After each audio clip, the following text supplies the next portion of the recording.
আল্লাহ আপনরা তো আমাকে ফেলে দিল, আজকের দিনে তুমিও কি আমাকে ফেলে দিবা? আল্লাহ আল্লাহ তুমি না রাহমান, তুমি না গাফফার, তুমি না রাহিম, তুমি না সাত্তার।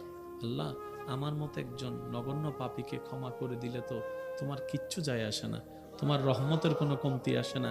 আল্লাহ পাক বলে আমার বান্দা আমাকে এত আদর করে করে ডাকতেছিল, এত আদর করে করে ভিক্ষা কাজ চাচ্ছিল আমার কাছে, আমি আল্লাহ খুশি হয়ে ইন্নাল্লাহা আলা কুল্লি শাইইন কাদির, আমি আল্লাহ চাইলে দিনকে রাত, রাতকে দিন বানাতে পারি, আমি মালিক, আমি খালিক। আমি খুশি হয়ে আমার বান্দাকে গুনাহ মাফ করে দিয়ে অপবিত্র থেকে পবিত্র বানায় দিলাম, জাহান্নামী থেকে জান্নাতি বানায় দিলাম। সুবহান। আমি আমার বান্দাকে বললাম সারা দিন পরিশ্রম করেছিস বান্দা, শরীর একটু আরাম দে, ঘুমা। আমার বান্দা ঘুমটাকে কমিয়ে আমি রবের দরবারে হাজিরা দেওয়ার জন্য উঠে এসেছে। সুবহানাল্লাহ। অন্য ওয়াক্তের মধ্যে হয়তো মাঝে মধ্যে রিয়া ঢুকে যেতেও পারে, আমাকে নামাজি অনেকে বলতেও পারে, বিভিন্ন ধরনের শয়তানের কুমন্ত্রণা। রাতের বেলা আমার বান্দা দাঁড়িয়েছে, ডানে ওয়ালা গুম, বামে ওয়ালা গুম, সামনে ওয়ালা গুম, পিছনে ওয়ালা গুম, হয়তো এলাকার প্রায় 99% গুম, কিন্তু আমার বান্দা ল্যাব থেকে বের হয়ে শীতকে আপন করে দাঁড়িয়ে আছে আমি রবের রহমতের দরবারে। সুবহানাল্লাহ। আমি আল্লাহ ওই দৃশ্যটাই বেশি পছন্দ করি যে আমার বান্দা আমার রবকে খুশি করার জন্য নিজের উপর কষ্টকে আপন করে নাই, আমি রবকে রাজি করার জন্য। সুবহানাল্লাহ। আমার আল্লাহ আমাকে এই অফুরন্ত যে দয়া দান করেছেন, আমি কি আল্লাহ শুকরিয়া আদায় করব না? আমি কি শুকরিয়া আদায় করব না? সুবহানাল্লাহ বলেন না। আমি কি একটু আমার রবের শুকরিয়া মন ভরে করব না? পা যাইলে যাক না, আমার রবের জন্যই তো আমার পা, আমার মন, আমার ধন, আমার তন, আমার সব কিছু আমার রবের জন্য। আমার নামাজ আমার রবের জন্য, আমার সিজদা আমার রবের জন্য, আমার রোজা আমার রবের জন্য, আমার কোরবানি আমার রবের জন্য, আমি মুস্তাফার হায়াত আমার রবের জন্য, আমার দুনিয়া থেকে যাওয়া আমার রবের জন্য, আমার সবকিছু আমার রবের জন্য। সুবহান।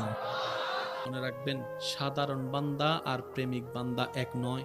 আমি যখন নামাজে দাঁড়াই, শয়তান ডিস্টার্ব করে, হাজার কিছু মনে এনে দেয়, হাজার ভাবনায় আমার মন চলে যায়, কিন্তু আমি তারপরও রবের সন্তুষ্টির জন্য আমি নামাজে দাঁড়িয়ে থাকি। অনেক সময় আমার সূরা ভুল হয়ে যায়, আয়াত ভুল হয়ে যায়, অনেক সময় তো এমনও হয় 2 রাকাত পড়ছি কিনা 3 রাকাত পড়ছি এই টেনশনের মধ্যেও চলে যায়। অনেক সময় এমনও হয় নামাজ পড়া অবস্থায় ওযু কি আছে না নাই, ভেঙে গিয়েছে মনে হয়, এই টেনশনও পড়ে যায়। কত রকমের ডিস্টার্ব হয়, কিন্তু প্রত্যেকটা ডিস্টার্ব আমার ভালো লাগে, প্রত্যেকটা জ্বালা আমার ভালো লাগে, প্রত্যেকটা বাঁধা আমার ভালো লাগে।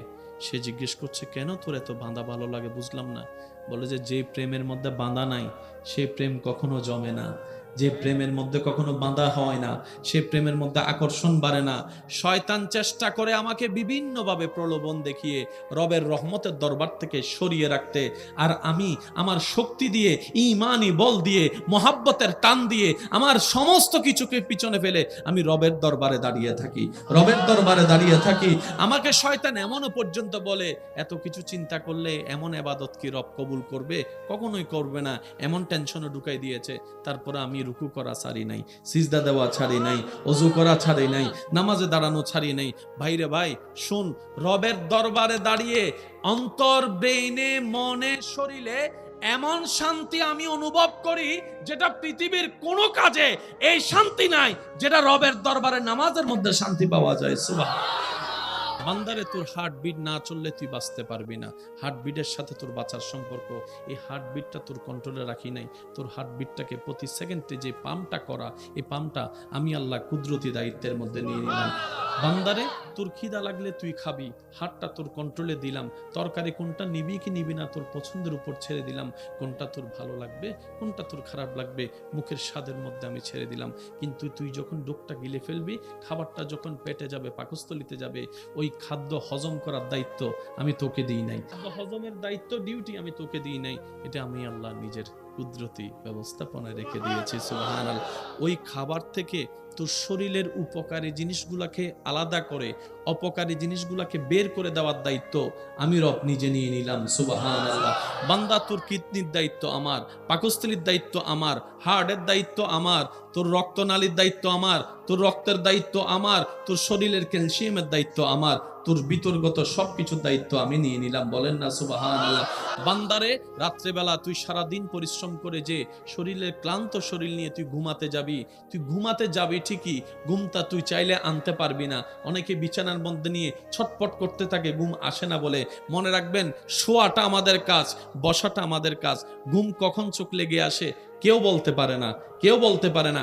কয়টায় শুয়েছে এটা বলতে পারে, কয়টায় চোখ লেগেছে কেউ বলতে পারে না।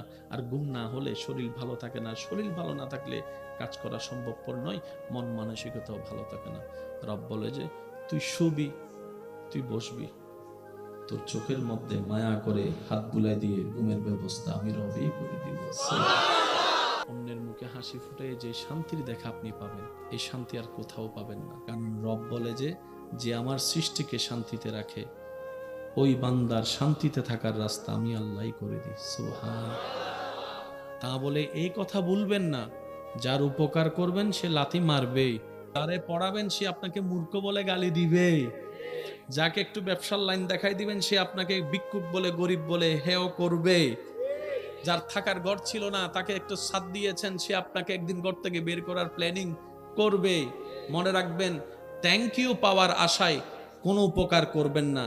ওই বান্দার উপকার যে বান্দারই হোক, ওই বান্দার উপকার এই কারণেই করবেন তার আল্লাহ যেন আপনার উপর খুশি হয়ে যায়। সুবহানাল্লাহ।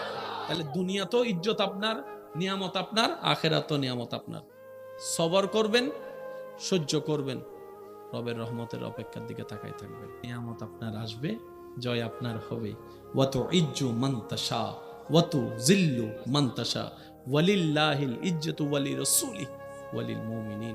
আপনি যদি কখনো সময় পান, একটু প্র্যাকটিস করে দেখবেন, ট্রাই করে দেখবেন, নিরিবিলি রুমের মধ্যে বসে আপনি আপনার মন মতো পরিবেশ তৈরি করে সুন্দর করে আদবের সাথে বসে চোখটা বন্ধ করে শুধু আল্লাহ আল্লাহ জিকিরটা আপনি করতে থাকবেন সুন্দরভাবে।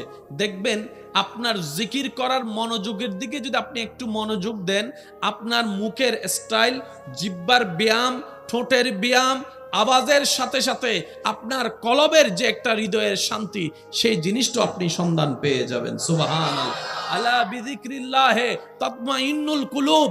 রব বলে যে কোথাও শান্তির দেখা মিলবে না, আমি রবের জিকিরের মধ্যে তোর সেই শান্তি পেয়ে যাবি। সুবহানাল্লাহ।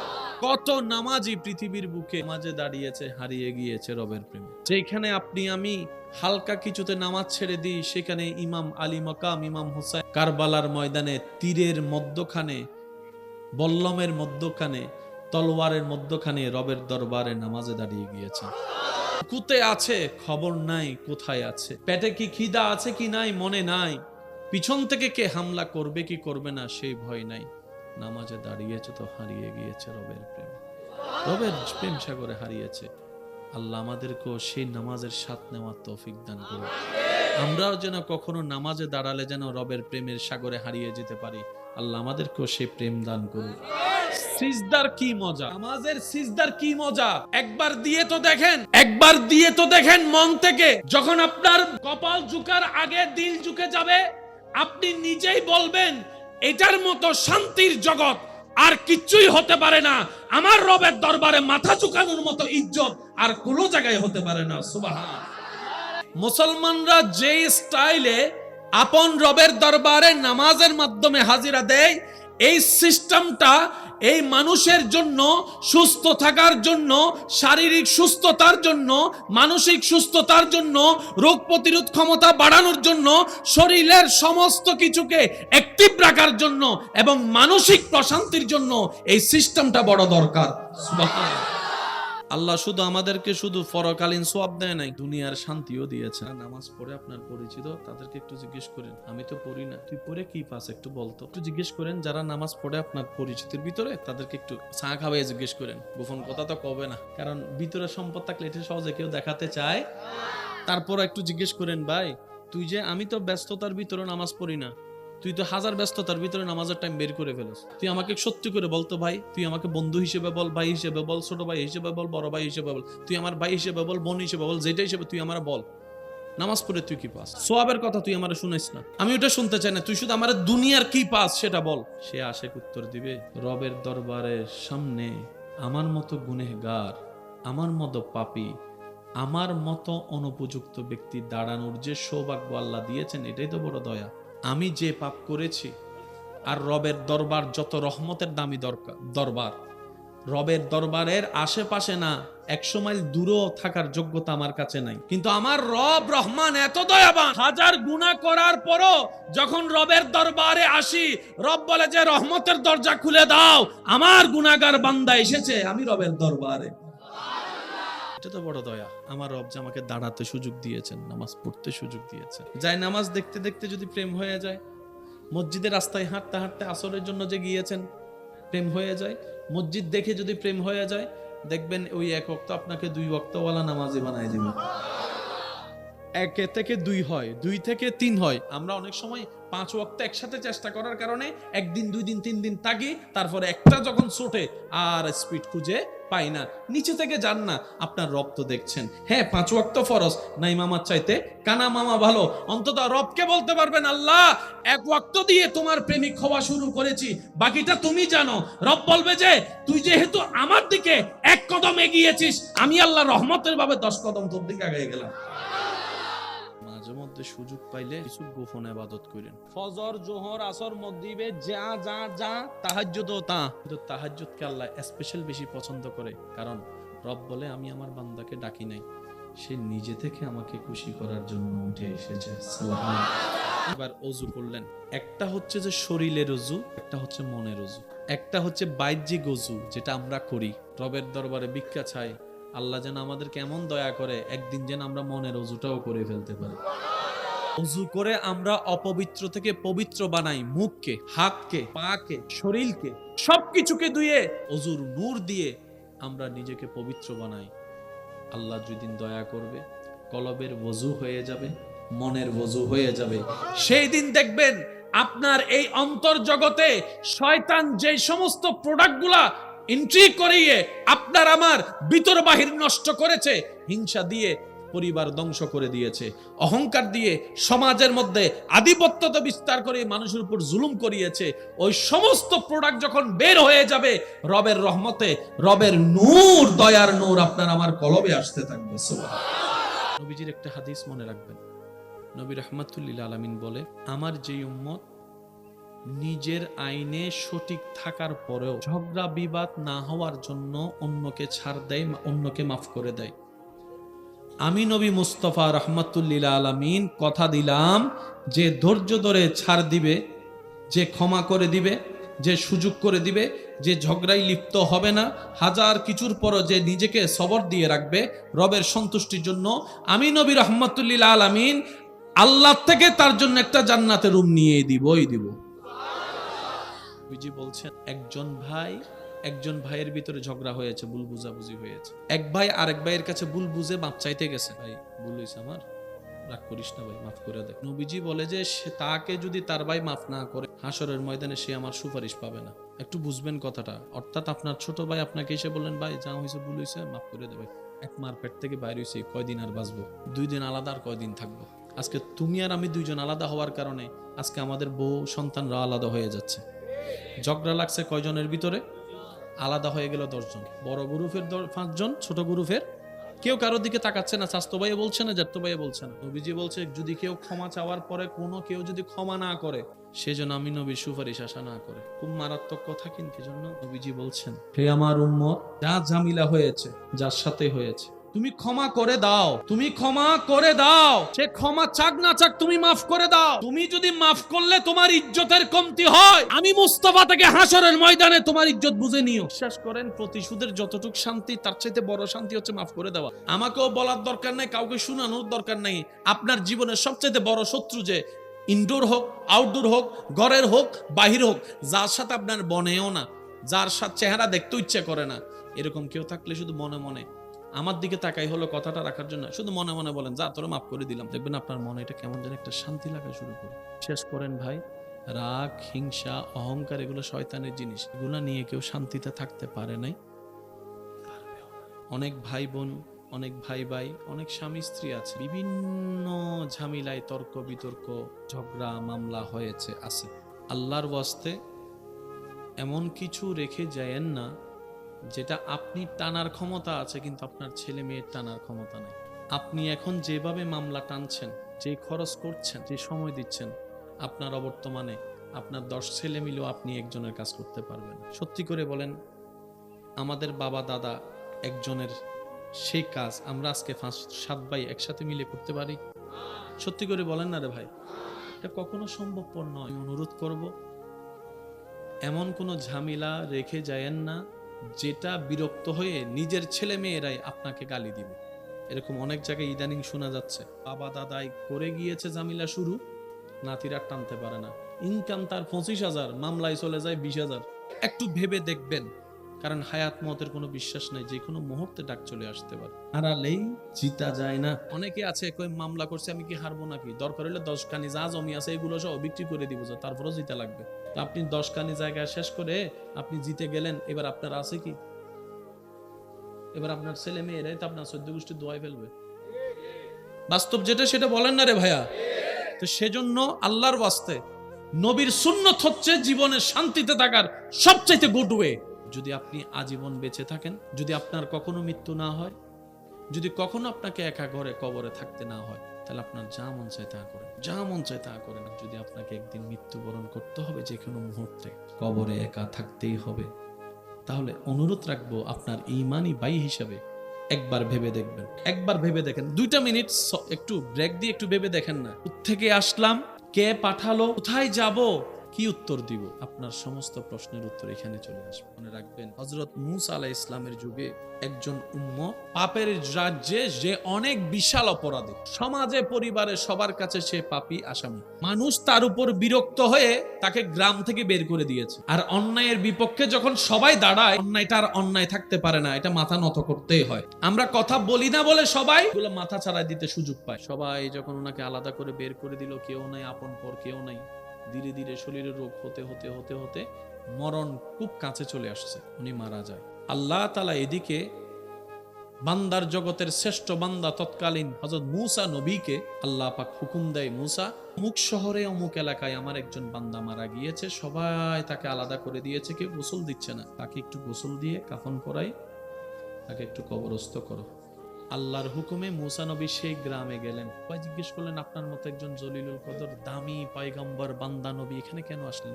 বলে যে এখানে নাকি একজন মানুষ মারা গেছে গ্রামের বাইরে। বলে যে হ্যাঁ, তো বলে যে আমি আসছি আল্লাহর হুকুমে ওনার গোসল দিতে। আর শেষ কাজটা আল্লাহ আমাকে বলেছেন, হুকুম দিয়েছেন, আমি কাজ করব, আমি একজন নবী হই, আল্লাহ পাক আমাকে পাঠিয়েছে। সবাই বললেন, হুজুর কি শুনালেন এটা? তার মতো পাপী আমাদের এলাকায় আরেকজন নাই, তার মতো গুনাহগার আর কেউ নাই, আপনি এরকম একজন নোংরা মানুষের গোসল দিয়াবেন? সমাজ এলাকায় বলছে এক কথা, আল্লাহ বলছেন আরেক কথা, দুইটার কোনো মিল খুঁজে পাচ্ছেন না। মূসা নবী বললেন, আল্লাহ তুমি যেখানে হুকুম দিয়েছো সেখানে আর কারো কথা শোনার দরকার নেই। আল্লাহ তোমার পক্ষ থেকে আদেশ এসেছে, এখানে আমার ডান বাম দেখার দরকার নেই, সবাই আমার বিপক্ষে চলে যাক, আমার কোনো দরকার নেই, তুমি রবের রহমত আমার পক্ষে থাকলেই চল। মূসা নবী আল্লাহর হুকুম মোতাবেক যেভাবে আল্লাহ বলেছেন সেভাবে ওনাকে সব কিছু করে কাজ শেষ করেছেন। মূসা নবী মনে মনে একটু তো জানতে চাওয়া থাকতে পারে, তো ভাই বললো কি, আল্লাহ আমাকে কেন পাঠালো? মূসা নবী এবার আল্লাহকে বললেন, আল্লাহ সবাই যে বললো উনি খারাপ। রব বলে যে হ্যাঁ, সবার কথা সত্য। আল্লাহ এরকম একজন পাপী বান্দাকে আমার মতো নবীকে দিয়ে তুমি গোসল দিয়ালা? রব বলে যে শুনো, বান্দারা যা জেনেছে তা বলেছে, যা দেখেছে তা বলেছে, যা অনুমান করেছে তা বলেছে, এমন কিছু আছে যেটা আমি রব জানি, বান্দারা জানে না, বান্দারা জানে না। আমার সেই বান্দা যখন একদম অপারক হয়েছে, আশেপাশে সবাই তাকে ছেড়ে দিয়েছে, তখন সেই মুহূর্তে সে আমাকে এমন আদর করে ডাকছে, তার আদর করে ডাকাটা আমি রবের এমন পছন্দ হয়েছে, আমি খুশি হয়ে তার সারা জীবনের গুনাহকে মাফ করে দিয়েছি। ওই বান্দা বলে, আল্লাহ তাআলা আপনার চুলের আগা থেকে শুরু করে পায়ের তলা পর্যন্ত আপনার আমাদের যে বডিটা বানিয়ে দিয়েছেন, এটা সম্পূর্ণটাই রবের কুদরতের নিদর্শন, যেগুলা আপনার আমার সচরাচর চোখেও লাগে না, মনোযোগ দেওয়ার সময়ও হয় না, এমন অনেক কুদরতে ইলাহি আপনার আমার ভিতরে আছে। আপনি সারাটা দিন নিজের খেয়াল করা ছাড়াই চোখের পলক অটোমেটিক পড়তেই থাকে, পড়তেই থাকে, পড়তেই থাকে। চোখের পলক যদি পড়া বন্ধ হয়ে যায়, মানুষ আর চোখে দেখার সুযোগ পাবে না, পুরা চোখ জ্বলতে থাকবে, চোখে অশান্তি লাগা শুরু হবে। এই চোখের পলকটা আল্লাহ তাআলা আপনার আমার ব্রেনের সাথে সম্পৃক্ত না রেখে নিজের কুদরতের সাথে সম্পৃক্ত রেখেছেন। সুবহানাল্লাহ। যেমন আপনার ইচ্ছা করা ছাড়া হাত নড়বে না, আপনার ইচ্ছা করা ছাড়া আপনার পা লড়ে না, আপনার ইচ্ছা না করলে আপনার মুখ লড়ে না। অনেক সময় এসে অনেকেই কথা বলার জন্য জোর করে, কিন্তু আপনার কথা বলার ইচ্ছা নাই। এই যে আপনি চুপ করে রইলেন, হাজার গুতাইলেও আপনার মুখ থেকে কথা আসে না, কারণ আপনার মুখের সাথে সম্পর্ক আপনার ব্রেনের সাথে, মনের সাথে। আল্লাহ তাআলা আপনার আমার দেহের ভিতরে কিছু কিছু জিনিসকে ব্রেনের সাথে সম্পৃক্ত করে দিয়েছেন, আর কিছু কিছু জিনিসকে আল্লাহ নিজের কুদরতি হুকুমের সাথে সম্পৃক্ত করে রেখেছেন। সুবহানাল্লাহ। আল্লাহ তাআলা আপনার আমার হাতকে, পাকে, সমস্ত কিছুকে আমাদের কন্ট্রোলে রেখেছেন। মন চাইলে বাম হাত তুললেন, মন চাইলে ডান হাত তুললেন, মন চাইলে আঙ্গুল একটা তুলে দিলেন, মন চাইলে 5টা আঙ্গুল তুলে দিলেন। কিন্তু আপনি ইচ্ছা করে চাইলেও নিজের চোখের পাতাকে কন্ট্রোল করতে পারবেন না। হয়তো আপনি চোখ বন্ধ করে রাখতে পারবেন। অনেক সময় দেখবেন যে ছোট্ট বাচ্চাদেরকে যদি চোখ বন্ধ করতে বলে, তারপরেও চোখের পাপড়িগুলা নড়াচড়া করতে থাকে, নড়াচড়া করতে থাকে। জোর করে বন্ধ রাখা যায় না। রব বলে যে, বান্দা, তোর চোখের এই বন্ধ হওয়াটা খুব জরুরি চোখ সুন্দর ঠিক থাকার জন্য, কিন্তু আমি যদি সেটা তোর ব্রেনের সাথে সম্পৃক্ত করে দিই, তাহলে তোর মনোযোগ দিয়ে দিয়ে চোখের পলক ফেলতে হবে, আর তুই কাজ করতে পারবি না, ব্যবসা করতে পারবি না, হাঁটতে তুই পারবি না, সংসার তুই করতে পারবি না। সুবহানাল্লাহ বলতে থাকি, বান্দা তোর সাধারণ জীবনটা একদম আযাবের জীবন হয়ে যাবে। মনোযোগ দিয়ে দিয়ে চোখ খুলতে হবে, চোখ ফেলতে হবে, চোখ খুলতে হবে, চোখ ফেলতে হবে। তাও আবার সেকেন্ডে সেকেন্ডে, মিনিটে হলে কথা ছিল, ঘন্টায় হলে কথা ছিল। বান্দারে, আমি তোর জীবনকে কষ্টের মধ্যে ফেলবো না, লা নুকাল্লিফ, আমি কষ্টের মধ্যে ফেলবো না। তোর চোখের পাপড়িটা আমি রবের কুদরতি হুকুমের সাথে সম্পৃক্ত করে দিলাম। সুবহানাল্লাহ। তিনি আমাদের রব্বুল বেশিরভাগ দায়িত্ব আল্লাহ নিজে রেখে দিয়েছেন। আজকে দুপুরে আল্লাহর দয়ায় যারা যারা ভাত খেয়েছেন, তারা একবার বলি মারহাবা। যদি প্রশ্ন রাখি, ভাইয়া ভাতটা কোত্থেকে, বলে যে চাউল থেকে। চাউলটা কোথায় ছিল? বলে যে ড্রামে বা বস্তায় ছিল। এটা কোথায় ছিল? দোকানে ছিল। দোকান থেকে আসলো কোত্থেকে? মিল থেকে। মিল আসলো কোত্থেকে?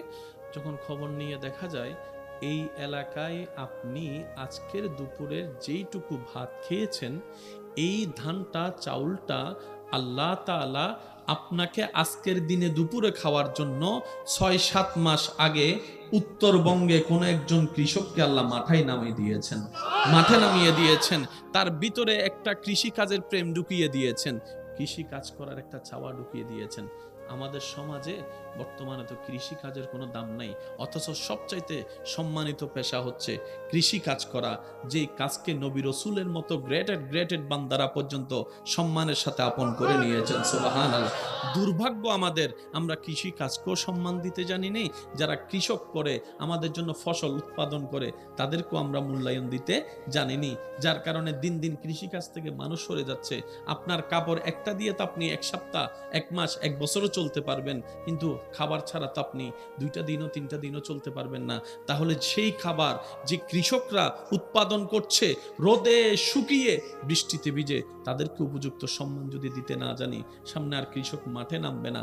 তার ফলে দেখা যাবে আমাদের এই পৃথিবীতে খাদ্য সংকট দেখা যাবে। কারণ রোপণ করলে তো হয় না, রোপণের একটা সিস্টেম আছে যেটা আপনি আমি জানি না, কৃষকরা জানে। ওনারা আকাশ দেখলে বুঝতে পারে, মাটি দেখলে বুঝতে পারে, বীজ দেখলে বুঝতে পারে। এটা রব তাদেরকে সেই কোয়ালিটি দান করেছেন। ওই কৃষকদেরকে মূল্যায়ন করা যথেষ্ট দরকার এবং কর্তব্য বর্তমান সময়ে আমাদের। আল্লাহ আমাদেরকে বুঝার তৌফিক দান করুক। আমিন।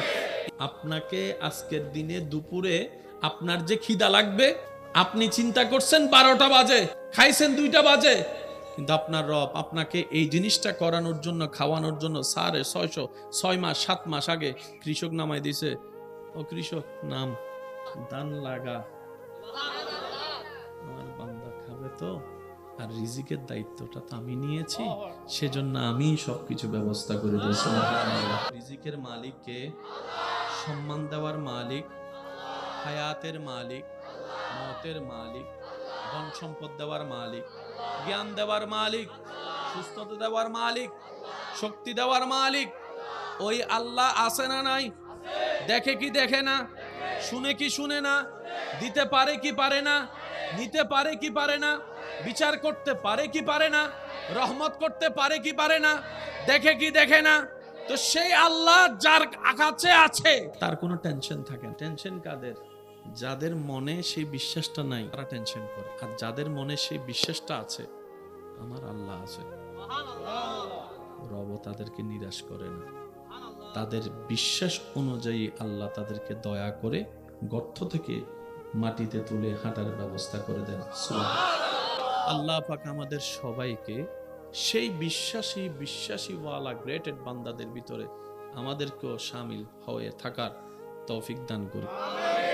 নবীজি আরাম করছেন, একটি গাছ, মনোযোগ দিয়ে শ্রবণ করবেন। নবীজি আরাম করছেন, সাহাবা একজন পাশে দাঁড়ানো। ওই সাহাবা দেখলেন একটা গাছ থেকে উঠে নবীর পাশে এসে দাঁড়াই গেলেন। কিছুক্ষণ থাকার পরে নবীজি দরবার থেকে উনি আবার নিজের জায়গায় চলে গেলেন। গাছটা সাহাবা দেখে অবাক, জীবনে তো এরকম ঘটনা দেখে নাই। নবীজিকে যখন জিজ্ঞেস করলেন, নবীজি বললেন, ওই গাছ আমাকে দেখে রবের কাছে অনুমতি চেয়েছে। আল্লাহ তুমি চাইলে তো সব পারো, পা ছাড়া কেউ হাঁটাইতে পারো। আল্লাহ তোমার হাবিব নবী ওই গাছটার নিচে এসে আরাম করছেন।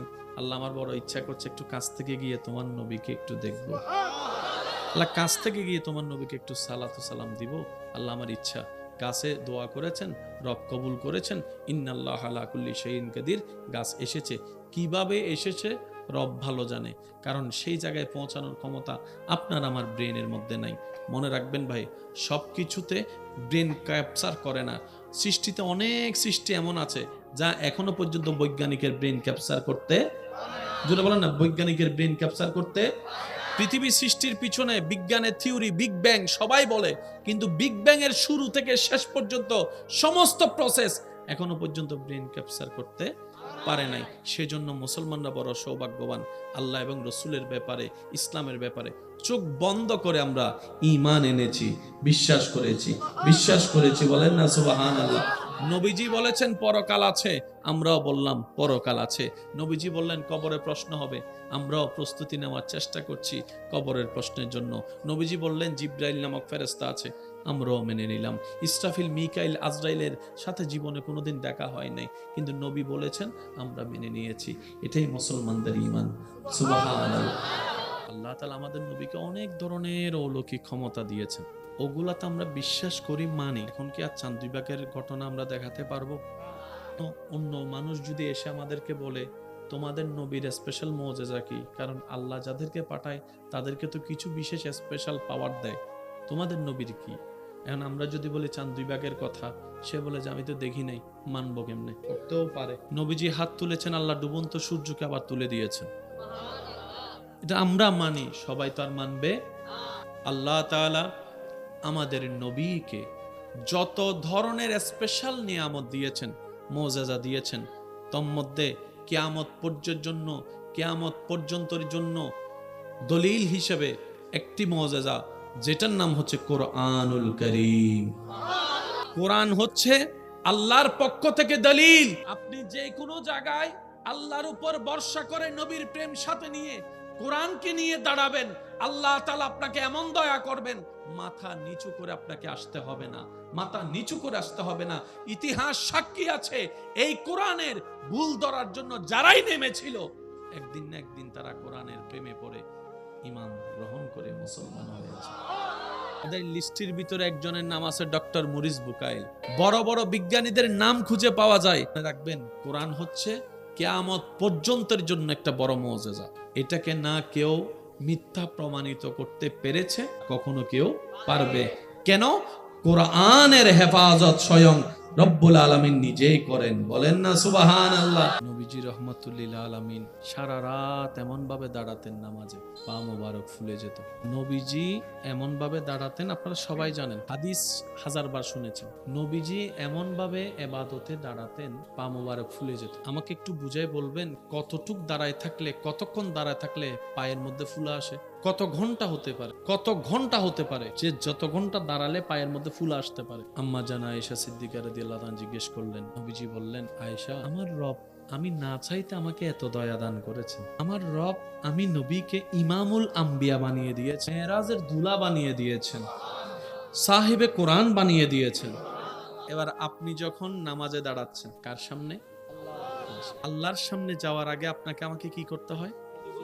মনে রাখবেন, নামাজে দাঁড়ানো মানে রবের দরবারের সামনে দাঁড়ানো, রবের রহমতের সামনে দাঁড়ানো। সেজন্য যত পরিপাটি হয়ে থাকতে পারবেন, যত স্ট্যান্ডার্ড হয়ে আপনি রবের দরবারে যেতে পারেন, এটা আপনার ব্যক্তিগত ব্যাপার। তবে যেমন তেমন করে যায়েন না, একটু প্রেজেন্টেশনটা সেভাবে করি, সুন্দর থেকে অতি সুন্দরভাবে, কারণ আপনি আপনার সৃষ্টিকর্তার সামনে দাঁড়াচ্ছেন। বর্তমান যতগুলা ভালো ভালো ডাক্তার আছে, কিছুদিন আগে নজরে আসলো একজন অন্য ধর্মের বড় ডাক্তার বলছেন, মুসলমানদের 5 ওয়াক্ত নামাজ আমার বড্ড পছন্দ। উনি ওনার বক্তব্যে যে বিষয়টা তুলে ধরতে চেয়েছেন, যার মূল কথা হচ্ছে যে যারা 5 ওয়াক্ত নামাজ পড়বে, এই 5 ওয়াক্ত নামাজের ভিতরে যতবার রুকু করে কোমর ভাঙবে, যতবার সিজদার মধ্যে গিয়ে মাথা ঝুঁকাবে, হাত রাখবে, হাঁটু ভাঙবে, কোমর ভাঙবে, যতবার বৈঠকে বসে তার পা গুলাকে সুন্দর করে ভাঁজ করে রাখবে, যতবার পানি দিয়ে অজু করবে, যতবার মুখ ধুবে, যতবার হাত ধুবে, যতবার কুলি করবে, উনি বলছেন আমি গবেষণা করে দেখেছি সন্তানের ভিতর প্রেম হতে পারে না। বলেন আপনারা ভাই, ভাই বোনের সাথে প্রেম হতে পারে না? কোন ভাই এই পর্যন্ত বোনকে আই লাভ ইউ বলছে? কোন বোন ভাইকে আই লাভ ইউ বলছে? কোন সন্তান মা বাবাকে আই লাভ ইউ বলে না, মা বাবা সন্তানকে আই লাভ ইউ বলে না। এই সম্পত্তি ছিল পবিত্রতার সম্পত্তি, নিয়ে গেছে হাইজ্যাক করে বাটফাররা। আজকে সেটাকে অপবিত্র বানায় দেওয়া হয়েছে। কথা বলেন ঠিক কি না? এই আই লাভ ইউ সবচেয়ে বেশি তো সন্তানের সাথে মা বাবার হওয়ার কথা ছিল। বিয়ে করার আগে ডেইলি 100 বার আই লাভ ইউ। একই মানুষ বিয়ে করার পরে সপ্তাহে একবার আই লাভ ইউ বলে না, যে এমনও আছে। বুঝতে পারছি কথা? আমরা সব সময় ওই নেগেটিভটা নিতে চাই, পজিটিভ নিতে চাই না। আপনি দেখেন ফেসবুকের মধ্যে ভালো জিনিস যদি দেন, লাইক কমেন্টস পাইতেন না। একটা দোষ বলেন, শত শত লাইক কমেন্টস আপনার কাছে আসবে। আমাদের এটা নষ্ট হয়ে যাচ্ছে, এটা নষ্ট হয়ে যাচ্ছে। সেজন্য সমাজটাই পুরো নষ্ট হওয়ার পথে আছে। কথা বলেন ঠিক কিনা? সাধারণ বান্দার প্রেমিক বান্দা কখনো এক হতে পারে না। রবের বান্দাদের লিস্টিতে এমন কিছু প্রেমিক বান্দা আছে যাদেরকে রব্বুল আলামিন এমন ভাবে দয়া করেছেন, হাজার হাজার হাজার বছরের পথ রব্বুল আলামিন সেকেন্ডের আগেই পার করে দিয়েছে। আদব, মানুষের সবচেয়ে বড় অলংকার হচ্ছে আদব। চিনেন না, জানেন না, মুরব্বীকে দেখলে সম্মান করেছেন, 2 মিনিট 1 মিনিট 3 মিনিট লেগেছে। আপনি বলতে পারেন উনি আমার কেউ না, আমি ওনাকে সম্মান করবো কেন? উনি আপনার কেউ না, কিন্তু আপনার রবের বান্দা। যাকে আপনি সম্মান করছেন সে আপনার দাদা নানা কেউ না, কিন্তু আপনার রবের বান্দা। তো রবের বান্দাকে সম্মান করেন না, আপনার রবের বান্দাকে খাওয়ান না, আপনার রবের বান্দার জন্য রাস্তা খুলে দেন, আপনার রবের বান্দার জন্য পানি উন্মুক্ত করে দেন, আপনার রবের বান্দার জন্য জীবন সহজ করে দেন, আপনার রবের বান্দাদের দোষগুলোকে গোপন রাখেন, আপনার রবের বান্দাদের ইজ্জত হেফাজত করেন। আপনার রবের বান্দা যে আছে, এতিম হয়ে আছে, বিয়ে হচ্ছে না, ওই মেয়ের ভাই হিসেবে আপনি বিয়ের ব্যবস্থা করে দেন। আপনি শুধু রবের বান্দার জন্য কাজ করুন, ওই বান্দার রব খুশি হয়ে আপনার পক্ষে কাজ করা শুরু করে দিন। সেজন্য মুরব্বীর একটা কথা বলে, দানে ধন কখনো কমে না, দান করলে ধন কখনো বাড়িয়ে দেওয়ার মালিক কে? রিজিকের মালিক কে? ইজ্জত দেওয়ার মালিক কে? ওই আল্লাহ চাইলে দিতে পারে কি পারে না? বর্তমান ডাক্তাররা বলে, যদি সুস্থ থাকতে চাও এমন ভাবে পরিশ্রম করো যেন শরীর থেকে ঘাম ঝরে। সুস্থ থাকতে গেলে শরীর থেকে ঘাম ঝরতে হবে, পরিশ্রম সেইভাবে করতে হবে। যার কারণে যে সমস্ত মানুষ শরীর থেকে ঘাম ঝরার মতো কোনো সুযোগ নাই, তারা কি করে, কিছু কিছু জিনিস কিনে ফেলে দৌড়ানোর জন্য। রুমের মধ্যে সে দৌড়ানোর কি একটা জানি নাম, ওইটাকে দেখে ওইটার উপর দৌড়াইতে থাকে, গাম জড়াইতে থাকে, দৌড়াইতে থাকে, গাম জড়াইতে থাকে। কোটি কোটি টাকার মালিক। ডাক্তার বলে যে সুস্থ থাকতে চাইলে দৌড়াইতে হবে, হাঁটতে হবে, শরীর থেকে ঘাম ঝরতে হবে। অনেকে বডি বানানোর জন্য বিভিন্ন জায়গায় গিয়ে কত টাকা নষ্ট করে, কত চেষ্টা করে, কত খাবার খায়, কত ডাইটিং করে। আর যারা মাটি কাটে তাদের শরীর কেমন? Body builder. যারা মাটির থেকে, আপনার নদী থেকে যারা বালি তুলে, তাদের বডি গুলা দেখবেন। আমি কোনোটাকে খাটো কোনোটাকে বড় করছি না, আমি শুধু রিয়েলিটি বোঝাতে চাচ্ছি। ফার্মের গুলাও মুরগি, দেশি গুলাও মুরগি। যদি আপনারা আমার সাথে একমত হতে চান, হতে পারেন। ফার্মের মুরগি রান্না করার পরে এক স্টাইল হয়, স্বাদ। দেশি মুরগির ঝোলের স্বাদ আরেক রকম। মশলা যদিও এক, কিন্তু সিস্টেম স্বাদের ভিন্নতা। ফার্মের মুরগিগুলা ধরার আগেই ছুটে যায়, আর দেশি মুরগিগুলা টানলো। মানুষ গ্রাম পছন্দ করে না, শহর বহুমুখী অভিমুখী চলতে থাকে। কিন্তু আল্লাহ তাআলা যেই নিয়ামতগুলো রেখেছেন, যেই গ্রামকে আমরা দাম দিই না, গ্রামের মানুষকে দাম দিই না, যেই পরিশ্রমী ব্যক্তিকে আমরা দাম দিই না, সে যেই বালি তুলনেওয়ালাকে দাম দিই না, মাটি কাটনেওয়ালাকে দাম দিই না, বাস্তবতা দেখা যায় হাজার কোটি টাকার মালিকের ওয়ালার শরীরের সুস্থতার চাইতো ডেইলি 24 ঘন্টা যারা বিভিন্ন টাইমে কাজ করে, শারীরিক পরিশ্রম করে, কসরত করে, তারা হাজার গুণে সুস্থ আছে। মাথায় রাখবেন, কাউকে হেয় করবেন না। এতে রিকশাওয়ালা, এতে ভ্যানগাড়িওয়ালা করেন না। যারা বেশি আরামে থাকে তাদের শরীরে রোগও একটু, যারা একটু বেশি বেশি আরামে থাকে শরীরটাকে, এখানে এখানে এখানে কোনো কসরত নাই, তাদের শরীরটা কেমন জানি ফার্মের মুরগির মতো হয়ে যায়, রোগ প্রতিরোধ ক্ষমতার সাথে যুদ্ধ করে টিকতে পারে। আর যারা মাঠে টাঠে বিলে কাজ করে আমার ভাইয়েরা সৌভাগ্যবান, ওনাদেরকে শরীরের মধ্যে দেখবেন যে ফিটফাট অবস্থায় আছে। আর যত বড় বড় রোগ হয় এই দলের বেশি হয়। ওই রকম খেটে খাওয়া মানুষের তেমন কোনো রোগ। এবার কোরআন ডাক দিয়ে বলে, ফজরের নামাজটা আদায় করে আমি আল্লাহর উপর ভরসা করে রিজিক তালাশে তোমরা বের হয়ে যাও। এবার সবাই মিলে আমার মুখে মুখে একবার বলেন আল্লাহ আল্লাহ আল্লাহ। এবার একটু জিকিরটা করতে হবে সবাই মিলে, যার যত শক্তি আছে। আল্লাহ আল্লাহ আল্লাহ আল্লাহ আল্লাহ আল্লাহ আল্লাহ আল্লাহ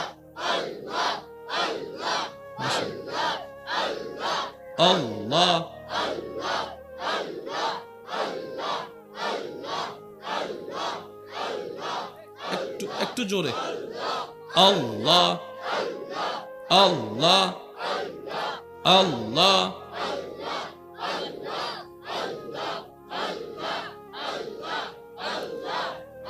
উচ্চ আওয়াজে একবার বলেন মারহাবা। যতবার আপনি আল্লাহ নাম উচ্চারণ করেছেন, আল্লাহ তাআলার সিফতি যত নাম আছে সব নাম এককভাবে একবার একবার জিকির করলে যতটুক সওয়াব, একবার আল্লাহ বলার কারণে রব্বুল আলামিন আপনার আমলনামায় সেই সিফতি নাম সবগুলা জিকির করার সওয়াব দান করেছে। শুধু তাই নয়, শরীরের বিতর্গত অনেক রোগের চিকিৎসা এই আল্লাহর নামের জিকিরের মধ্যে আল্লাহ লুকিয়ে রেখেছেন। তাহলে আমরা সময়ের ফাঁকে ফাঁকে নিজের সুবিধা মতো সময় বের করে আল্লাহর জিকির করার জন্য সময় বের করার চেষ্টা করব। সবাই বলি ইনশাআল্লাহ। এটা হক, এটা অধিকার, জিকির এটা করতে হবে। আপনি আপনার রবকে কিভাবে খুশি করবেন সেটা আপনার ব্যাপার। দিনে করবেন না, রাতে করবেন না, গভীর রাতে করবেন, সেটা আপনার এবং আপনার রবের ব্যাপার। সেখানে আপনি আমরা নাক গলানোর কোনো অধিকার। নবী রাহমাতুল লিল আলামিন আল্লাহর পক্ষ থেকে যত নিয়ামত নিয়ে এসেছে সব নিয়ামত হচ্ছে হাই লেভেলের নিয়ামত। প্রত্যেকটা নবী রাসূলকে আল্লাহ বিশেষ বিশেষ কিছু পাওয়ার মুআজিজা দান করেছেন। এই মুআজিজার জগতে সর্বোচ্চ মুআজিজা রব্বুল আলামিন আমাদের নবীকে দান করেছেন। নবীজি আল্লাহর হুকুমে আঙ্গুল তুলেছেন, চাঁদ 2 ভাগ হয়েছেন, আমরা না দেখে মানি। নবীজি রাস্তা দিয়ে হেঁটে যাচ্ছেন, পাথর নবীকে সালাম দিয়েছেন, আমরা না দেখে মানি। এটা বড় সৌভাগ্য যে আমরা না দেখে মানি, প্রমাণ ছাড়াই মানি। আর নবী রাহমাতুল লিল আলামিনের হাদিসের ফরমান, তাহে 2 দিন আমার উম্মতের আমল আমি নবীর দরবারে রবের পক্ষ থেকে পেশ করা হয়। তোর মধ্যে এক রাত হচ্ছে বৃহস্পতিবারের রাত। কিছু কিছু লোক মানুষকে জান্নাতে পৌঁছায় দেয়, কিছু কিছু লোক মানুষকে জান্নাতে পৌঁছায় দেয়। তাহাজ্জুদ নামাজ পড়ার লোক, কোরআন তেলাওয়াত করার লোক, গোপনে দান করার লোক, অভাবীকে সাহায্য করার লোক, ক্ষুধার্তকে খানা খাওয়ানোর লোক, তৃষ্ণার্তকে পানি পান করানোর লোক, এতিমের মাথায় হাত বুলিয়ে তার সহযোগী হওয়ার লোক, গরিব আত্মীয় স্বজনকে গোপনে গোপনে দান করার লোক, আল্লাহ আল্লাহ জিকির করার লোক, নবীর প্রেম সাগরে ডুবুরি হয়ে নবীর প্রেমিক হওয়ার লোক।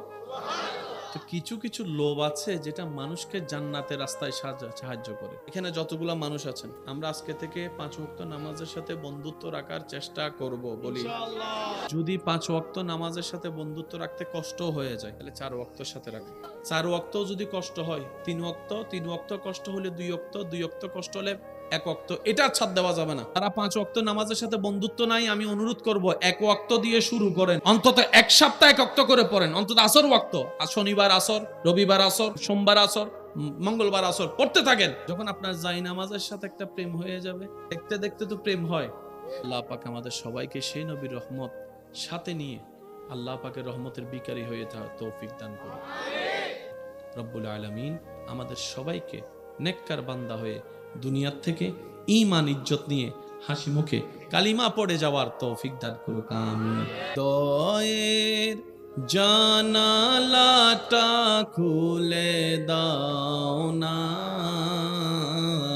হৃদয়ের না, প্রভুর প্রেমে মন সাড়া। সবাই মিলে পড়ি একবার, হৃদয়ের জানালাটা খুলে দাও না, প্রভুর প্রেমে মন।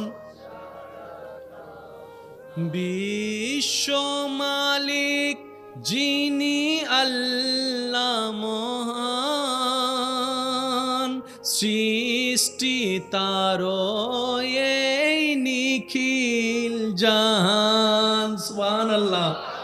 আল্লাহ আল্লাহ রবে সবই দিওয়ানা, প্রভুর প্রেমে মন সাড়া দাও না। সবাই হৃদয়ের জানালাটা খুলে দাও না, প্রভুর প্রেমে মন। একবার বলি আলহামদুলিল্লাহ।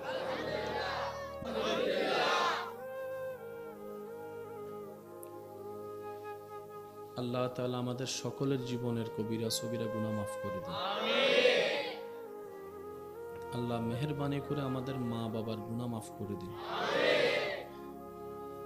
আল্লাহ বিশেষ দয়া করে আমাদের আত্মীয় স্বজন এবং এই এলাকায় যত কবরবাসী এই মুহূর্তে কবরের কঠিন আযাবে কষ্ট পাচ্ছে, আল্লাহ দয়া করে প্রত্যেকটি কবরবাসীকে আযাব থেকে মুক্তি দান করুন। সম্মানিত উপস্থিতি, রাত যত গভীরের দিকে যায় রবের রহমত তত বেশি প্রসন্ন হয়ে যায়। আমি সবার প্রতি ভালোবাসার সাথে নিবেদন রাখব, যেইটুকু সময় রব্বুল আলামিন আমাকে আপনাকে বলার বসার সুযোগ দিবে, এই সময়টা যেন আমরা সবাই বিক্ষুব্ধ হয়ে বসি রবের রহমত পাওয়ার আশায়। পারবো ইনশাআল্লাহ? বেশিক্ষণ সময় আমি আপনাদেরকে কষ্ট দিব না। আমার মাইকওয়ালা ভাইকে বলবো, যেহেতু রাত গভীর হচ্ছে, ছোট আওয়াজও অনেক সময় বড় হয়ে যায় রাতের বেলায়, আপনি আপনার মতো করে মাইকের আওয়াজটাকে এমনভাবে সাজিয়ে দেন যাতে আমাদের মাইকের আওয়াজে কারো কষ্টের কারণ না হয়। কি বলেন আপনারা? সওয়াব কামাতে গিয়ে যেন আমরা গুনাহ কামাতে না হয়, আপনি আপনার মতো করে যেভাবে আপনার ভালো লাগে ওভাবে করে মাইকের আওয়াজকে সেটিং করুন যেন কারো কষ্টের কারণ না হয়। কারণ ইসলাম কখনো কাউকে কষ্ট দেওয়া পছন্দ। আর আমরা হচ্ছি সেই নবী রাহমাতুল্লিল আলামিনের উম্মত, যেই নবী পাথরের আঘাত খেয়েও দোয়া করতে ভুলে নাই। নবীর উম্মত যারা আছেন তারা বলেন সুবহানাল্লাহ। আর একটু আস্তে করে বলেন। আমরা সেই নবীর উম্মতের খাতায় নিজেদের নামকে লিপিবদ্ধ করার সৌভাগ্য আল্লাহ আপনাকে আমাকে করে দিয়েছেন। যেই নবীর কদমকে জমিনে থাকলে, যে নবীর কদম হাত বাড়ালে হাত চলে যেত জান্নাতের বাগানে, যেই নবীকে ইমামুল আম্বিয়া বানানো হয়েছে, যেই নবীকে শাফিউল মুজনবিন বানা হয়েছে, যেই নবীকে মেরাজের দুলা বানিয়েছেন রব্বুল আলামিন সুবহানাল্লাহ। বড় সৌভাগ্য। কথায় আছে, মানলে পাহাড় বরাবর, না মানলে খের বরাবর। যদি মানতে চান আপনি অনেক বড় কিছুই মানতে পারেন, আর যদি আপনার মানার ইচ্ছা না থাকে তাহলে বড় জিনিস অনেক সময় ছোট হয়ে যায়। কথা বলেন ভাইয়া, ঠিক কিনা? আপনাদের কি কোনো কষ্ট হচ্ছে? আমি বেশিক্ষণ সময় আপনাদেরকে ডিস্টার্ব করব না, তবে অনুরোধ রাখবো মনের কানটা দিয়ে শোনার চেষ্টা করবেন। আলোচনা শুরু করার আগে মন ভরে একবার নবীজির উপর দরুদ শরীফ। আল্লাহুম্মা সাল্লি আলা মাওলানা মুহাম্মদ ওয়া আলা আলি সাইয়্যিদিনা মাওলানা। রাতের মধ্যে সবচাইতে দামি রাত হচ্ছে জুমা রাত। আজকের দিনের মধ্যে সবচাইতে দামি দিন হচ্ছে জুমার দিন। আমরা এখন আছি রাতে, আল্লাহ দয়া করলে যাব দিনে। রাতটাও সপ্তাহের মধ্যে উত্তম, যে দিনটা আসবে সেটা দিনের মধ্যে উত্তম। সেজন্য মন খুলে দরুদ শরীফ আমরা সবাই পড়ি। আল্লাহুম্মা সাল্লি আলা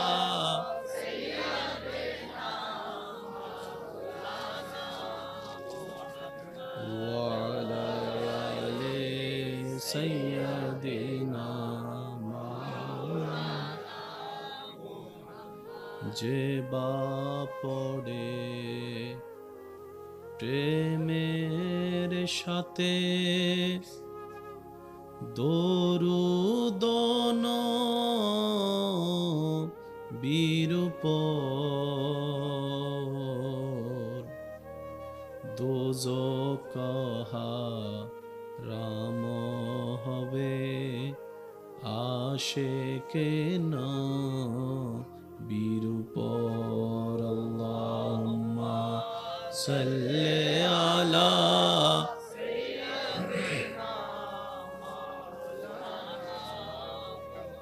ওয়া আলা আলি সাইয়্যিদিনা।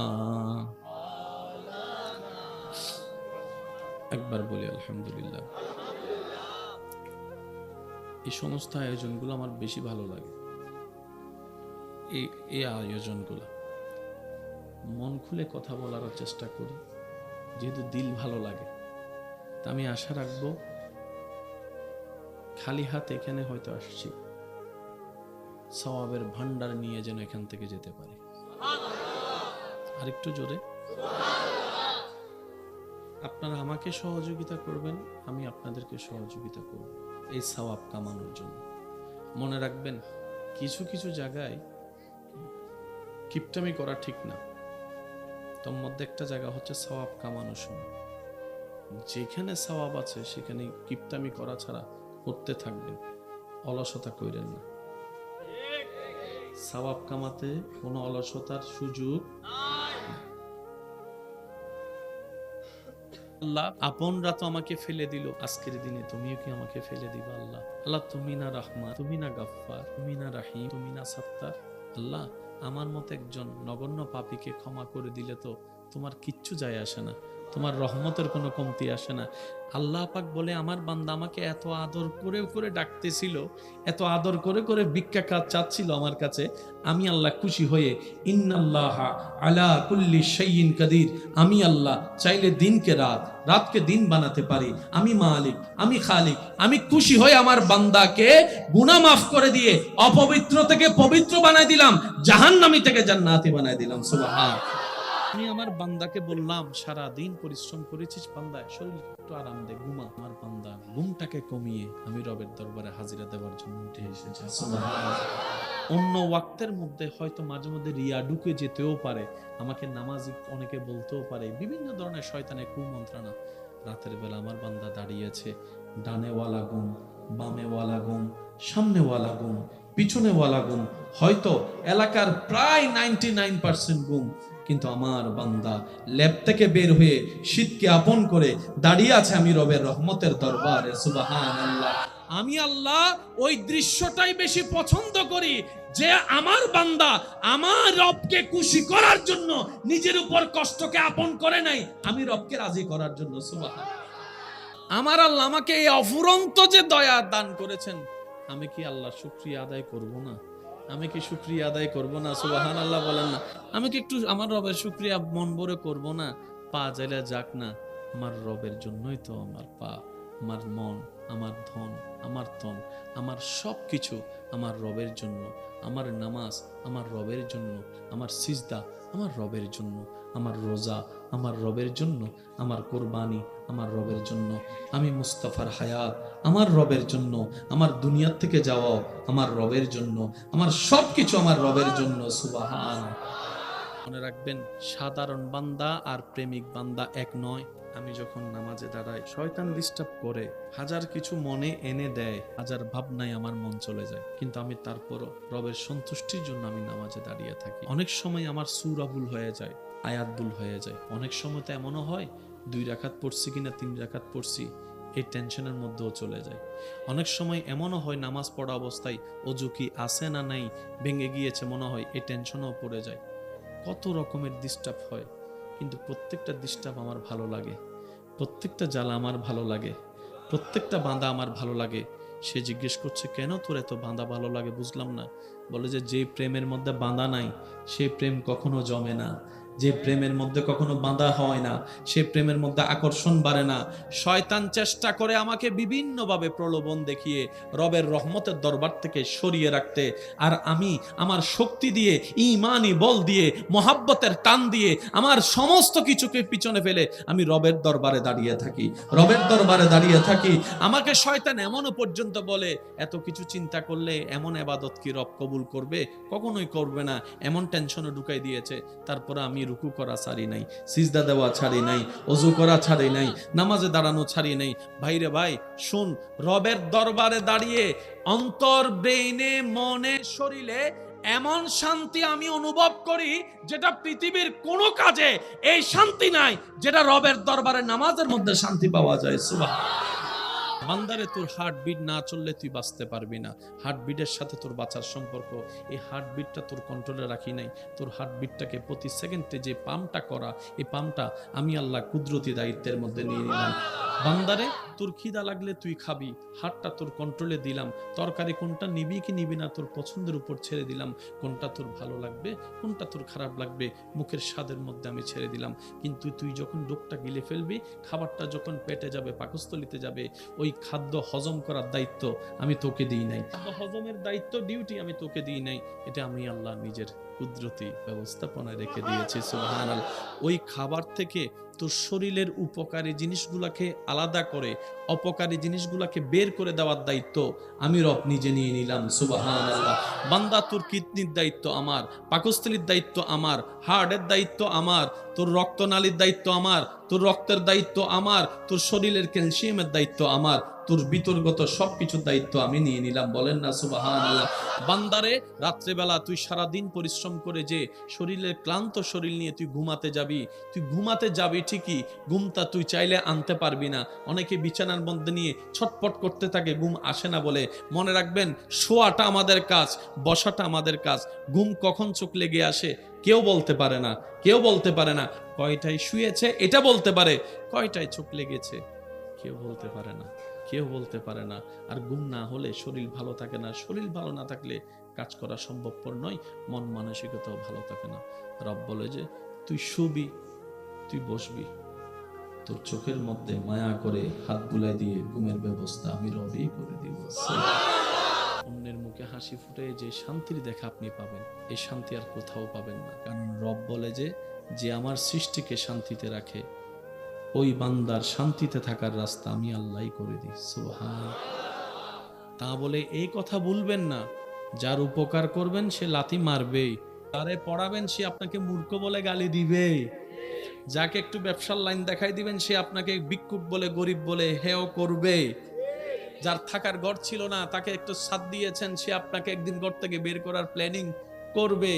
মনে রাখবেন, থ্যাংক ইউ পাওয়ার আশায় কোনো উপকার করবেন না। ওই বান্দার উপকার যে বান্দারই হোক, ওই বান্দার উপকার এই কারণেই করবেন তার আল্লাহ যেন আপনার উপর খুশি হয়ে যায়। সুবহানাল্লাহ। তাহলে দুনিয়া তো ইজ্জত আপনার, নিয়ামত আপনার, আখিরাত নিয়ামত আপনার।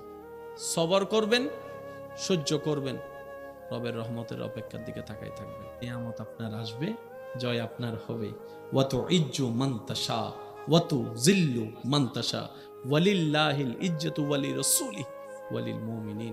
আপনি যদি কখনো সময় পান, একটু প্র্যাকটিস করে দেখবেন, ট্রাই করে দেখবেন। নিরিবিলি রুমের মধ্যে বসে আপনি আপনার মন মতো পরিবেশ তৈরি করে সুন্দর করে আদবের সাথে বসে চোখটা বন্ধ করে শুধু আল্লাহ আল্লাহ জিকিরটা আপনি করতে থাকবেন সুন্দরভাবে। দেখবেন আপনার জিকির করার মনোযোগের দিকে যদি আপনি একটু মনোযোগ দেন, আপনার মুখের স্টাইল, জিহ্বার ব্যায়াম, ঠোঁটের ব্যায়াম, আওয়াজের সাথে সাথে আপনার কলবের যে একটা হৃদয়ের শান্তি, সেই জিনিসটা আপনি সন্ধান পেয়ে যাবেন। সুবহানাল্লাহ। আলা বিযিকরিল্লাহি তাতমাইন্নুল কুলুব। রব বলে যে কোথাও শান্তির দেখা মিলবে না, আমি রবের জিকিরের মধ্যে তোর সেই শান্তি পেয়ে যাবে। সুবহানাল্লাহ। কত নামাজি পৃথিবীর বুকে নামাজে দাঁড়িয়েছে, হারিয়ে গিয়েছে রবের প্রেম। যেখানে আপনি আমি হালকা কিছুতে নামাজ ছেড়ে দিই, সেখানে ইমাম আলী মাকাম, ইমাম হোসেন কারবালার ময়দানে তীরের মধ্যখানে, বল্লমের মধ্যখানে, তলোয়ারের মধ্যখানে রবের দরবারে নামাজে দাঁড়িয়ে গিয়েছে। কুতে আছে, খবর নাই কোথায় আছে, পেটে কি খিদা আছে কি নাই মনে নাই, পিছন থেকে কে হামলা করবে কি করবে না সেই ভয় নাই, নামাজে দাঁড়িয়েছে তো হারিয়ে গিয়েছে রবের প্রেম। রবের প্রেম সাগরে হারিয়েছে। আল্লাহ আমাদেরকেও সেই নামাজের স্বাদ নেওয়ার তৌফিক দান করুন। আমরাও যেন কখনো নামাজে দাঁড়ালে যেন রবের প্রেমের সাগরে হারিয়ে যেতে পারি। আল্লাহ আমাদেরকেও সেই প্রেম দান করুন। সিজদার কি মজা, নামাজের সিজদার কি মজা, একবার দিয়ে তো দেখেন, একবার দিয়ে তো দেখেন মন থেকে। যখন আপনার কপাল ঝুকার আগে দিল ঝুঁকে যাবে, আপনি নিজেই বলবেন এটার মতো শান্তির জগৎ আর কিচ্ছুই হতে পারে না। আমার রবের দরবারে মাথা ঝুঁকানোর মতো ইজ্জত আর কোনো জায়গায় হতে পারে না। সুবহানাল্লাহ। মুসলমানরা যে স্টাইলে আপন রবের দরবারে নামাজের মাধ্যমে হাজিরা দেয়, এই সিস্টেমটা এই মানুষের জন্য সুস্থ থাকার জন্য, শারীরিক সুস্থতার জন্য, মানসিক সুস্থতার জন্য, রোগ প্রতিরোধ ক্ষমতা বাড়ানোর জন্য, শরীরের সমস্ত কিছুকে অ্যাক্টিভ রাখার জন্য এবং মানসিক প্রশান্তির জন্য এই সিস্টেমটা বড় দরকার। সুবহানাল্লাহ। আল্লাহ শুধু আমাদেরকে শুধু পরকালীন সওয়াব দেয় নাই, দুনিয়ার শান্তিও দিয়েছে। নামাজ পড়ে আপনার পরিচিত তাদেরকে একটু জিজ্ঞেস করেন, আমি তো পড়ি না, তুই পড়ে কি পাস একটু বলতো। একটু জিজ্ঞেস করেন যারা নামাজ পড়ে আপনার পরিচিতের ভিতরে, তাদেরকে একটু চা খাওয়াই জিজ্ঞেস করেন। গোপন কথা তো কবে না, কারণ ভিতরে সম্পদ থাকলে এটা সহজে কেউ দেখাতে চায়। তারপর একটু জিজ্ঞেস করেন, ভাই তুই যে, আমি তো ব্যস্ততার ভিতরে নামাজ পড়ি না, তুই তো হাজার ব্যস্ততার ভিতরে নামাজের টাইম বের করে ফেলস, তুই আমাকে সত্যি করে বলতো ভাই, তুই আমাকে বন্ধু হিসেবে বল, ভাই হিসেবে বল, ছোট ভাই হিসেবে বল, বড় ভাই হিসেবে বল, তুই আমার ভাই হিসেবে বল, বোন হিসেবে বল, যেটা হিসেবে তুই আমার বল, নামাজ পড়ে তুই কি পাস? সোয়াবের কথা তুই আমার শুনাইস না, আমি ওটা শুনতে চাই না, তুই শুধু আমার দুনিয়ার কি পাস সেটা বল। সে আশেক উত্তর দিবে, রবের দরবারের সামনে আমার মতো গুনেহগার, আমার মতো পাপী, আমার মতো অনুপযুক্ত ব্যক্তি দাঁড়ানোর যে সৌভাগ্য আল্লাহ দিয়েছেন, এটাই তো বড় দয়া। আমি যে পাপ করেছি, আর রবের দরবার যত রহমতের দামি দরবার, রবের দরবারের আশেপাশে না, 100 মাইল দূরেও থাকার যোগ্যতা আমার কাছে নাই, কিন্তু আমার রব রহমান এত দয়াবান, হাজার গুনাহ করার পরও যখন রবের দরবারে আসি, রব বলে যে রহমতের দরজা খুলে দাও, আমার গুনাহগার বান্দা এসেছে, আমি রবের দরবারে। এটা তো বড় দয়া। আমার রব যে আমাকে দাঁড়াতে সুযোগ দিয়েছেন, নামাজ পড়তে সুযোগ দিয়েছেন। যাই নামাজ দেখতে দেখতে যদি প্রেম হয়ে যায়, মসজিদের রাস্তায় হাঁটতে হাঁটতে আসরের জন্য যে গিয়েছেন, প্রেম হয়ে যায়, মসজিদ দেখে যদি প্রেম হয়ে যায়, দেখবেন ওই এক ওয়াক্ত আপনাকে 2 ওয়াক্তওয়ালা নামাজি বানায় দিবে। 1 থেকে 2 হয়, 2 থেকে 3 হয়। আমরা অনেক সময় 5 ওয়াক্ত একসাথে চেষ্টা করার কারণে 1 দিন 2 দিন 3 দিন থাকি, তারপরে একটা যখন ছোটে আর স্পিড খুঁজে পাই না। নিচে থেকে যান না, আপনার রব তো দেখছেন। হ্যাঁ 5 ওয়াক্ত ফরজ, নাই মামার চাইতে কানা মামা ভালো। অন্তত রবকে বলতে পারবেন, আল্লাহ 1 ওয়াক্ত দিয়ে তোমার প্রেমিক হওয়া শুরু করেছি, বাকিটা তুমি জানো। রব বলবে যে তুই যেহেতু আমার দিকে 1 কদম এগিয়েছিস, আমি আল্লাহ রহমতের ভাবে 10 কদম তোর দিকে আগে গেলাম।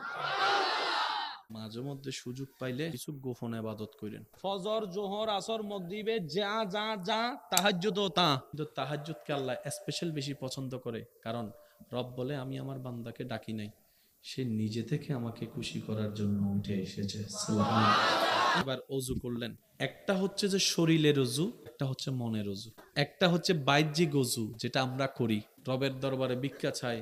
আল্লাহ যেন আমাদেরকে এমন দয়া করে, একদিন যেন আমরা মনের ওযুটাও করে ফেলতে পারি। ওযু করে আমরা অপবিত্র থেকে পবিত্র বানাই, মুখকে, হাতকে, পাকে, শরীরকে, সবকিছুকে ধুয়ে ওযুর নূর দিয়ে আমরা নিজেকে পবিত্র বানাই, আল্লাহ যেদিন দয়া করবে, কলবের ওযু হয়ে যাবে, মনের ওযু হয়ে যাবে, সেই দিন দেখবেন আপনার এই অন্তর জগতে শয়তান যে সমস্ত প্রোডাক্টগুলা এন্ট্রি করিয়ে আপনার আমার ভিতর বাহির নষ্ট করেছে, হিংসা দিয়ে পরিবার ধ্বংস করে দিয়েছে, অহংকার দিয়ে সমাজের মধ্যে আধিপত্যতা বিস্তার করে মানুষের উপর জুলুম করিয়েছে, ওই সমস্ত প্রোডাক্ট যখন বের হয়ে যাবে, রবের রহমতে, রবের নূর, দয়ার নূর আপনার আমার কলবে আসতে থাকবে। সুবহানাল্লাহ। নবীজির একটা হাদিস মনে রাখবেন, নবী রাহমাতুল লিল আলামিন বলে, আমার যেই উম্মত নিজের আইনে সঠিক থাকার পরেও ঝগড়া বিবাদ না হওয়ার জন্য অন্যকে ছাড় দেয়, অন্যকে মাফ করে দেয়, আমি নবী মুস্তাফা রাহমাতুল লিল আলামিন কথা দিলাম যে ধৈর্য ধরে ছাড় দিবে, যে ক্ষমা করে দিবে, যে সুযোগ করে দিবে, যে ঝগড়ায় লিপ্ত হবে না, হাজার কিছুর পরও যে নিজেকে সবর দিয়ে রাখবে রবের সন্তুষ্টির জন্য, আমি নবী রাহমাতুল লিল আলামিন আল্লাহ থেকে তার জন্য একটা জান্নাতের রুম নিয়ে দিবই দিব।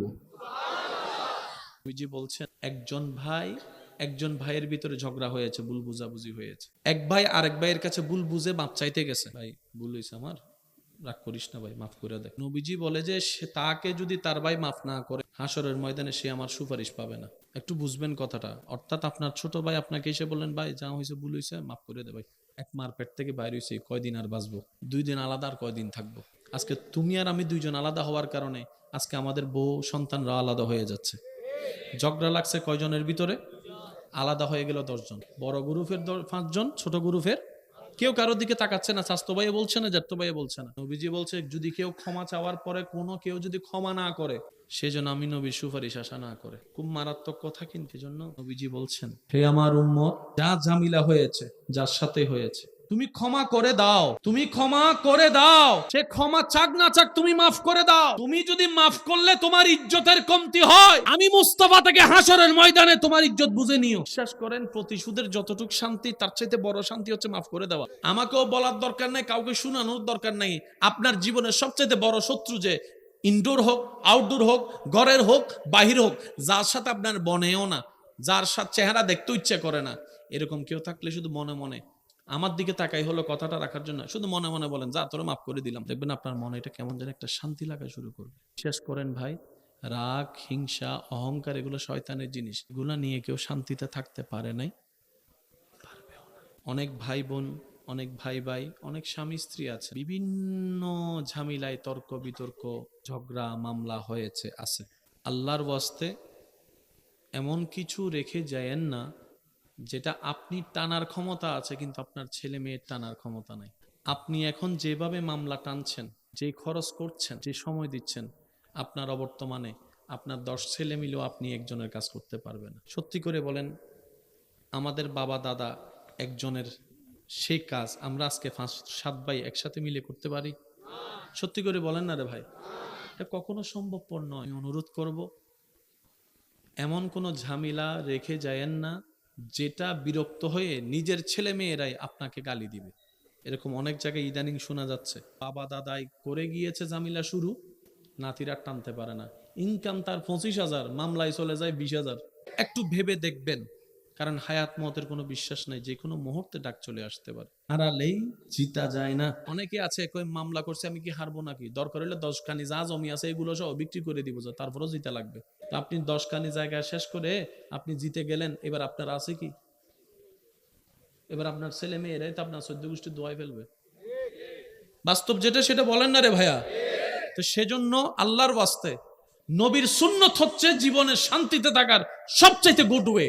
যদি আপনি আজীবন বেঁচে থাকেন, যদি আপনার কখনো মৃত্যু না হয়, যদি কখনো আপনাকে একা ঘরে কবরে থাকতে না হয়, তাহলে আপনার যা মন চায় তা করেন, যা মন চায় তা করেন। যদি আপনাকে একদিন মৃত্যুবরণ করতে হবে, যে কোনো মুহূর্তে কবরে একা থাকতেই হবে, তাহলে অনুরোধ রাখবো আপনার ঈমানি ভাই হিসাবে একবার ভেবে দেখবেন, একবার ভেবে দেখেন, 2টা মিনিট একটু ব্রেক দিয়ে একটু ভেবে দেখেন না, থেকে আসলাম, কে পাঠালো, কোথায় যাব, কি উত্তর দিব? আপনার সমস্ত প্রশ্নের উত্তর এখানে চলে আসবে। মনে রাখবেন, হযরত মূসা আলাইহিস ইসলামের যুগে একজন উম্মত পাপের রাজ্যে যে অনেক বিশাল অপরাধী, সমাজে পরিবারে সবার কাছে সে পাপী আসামি। মানুষ তার উপর বিরক্ত হয়ে তাকে গ্রাম থেকে বের করে দিয়েছে। আর অন্যায়ের বিপক্ষে যখন সবাই দাঁড়ায়, অন্যায়টা আর অন্যায় থাকতে পারে না, এটা মাথা নত করতেই হয়। আমরা কথা বলি না বলে সবাই এগুলো মাথা ছাড়াই দিতে সুযোগ পায়। সবাই যখন ওনাকে আলাদা করে বের করে দিল, কেউ নাই আপন পর, কেউ নাই, ধীরে ধীরে শরীরের রোগ হতে হতে হতে হতে মরণ খুব কাছে চলে আসছে,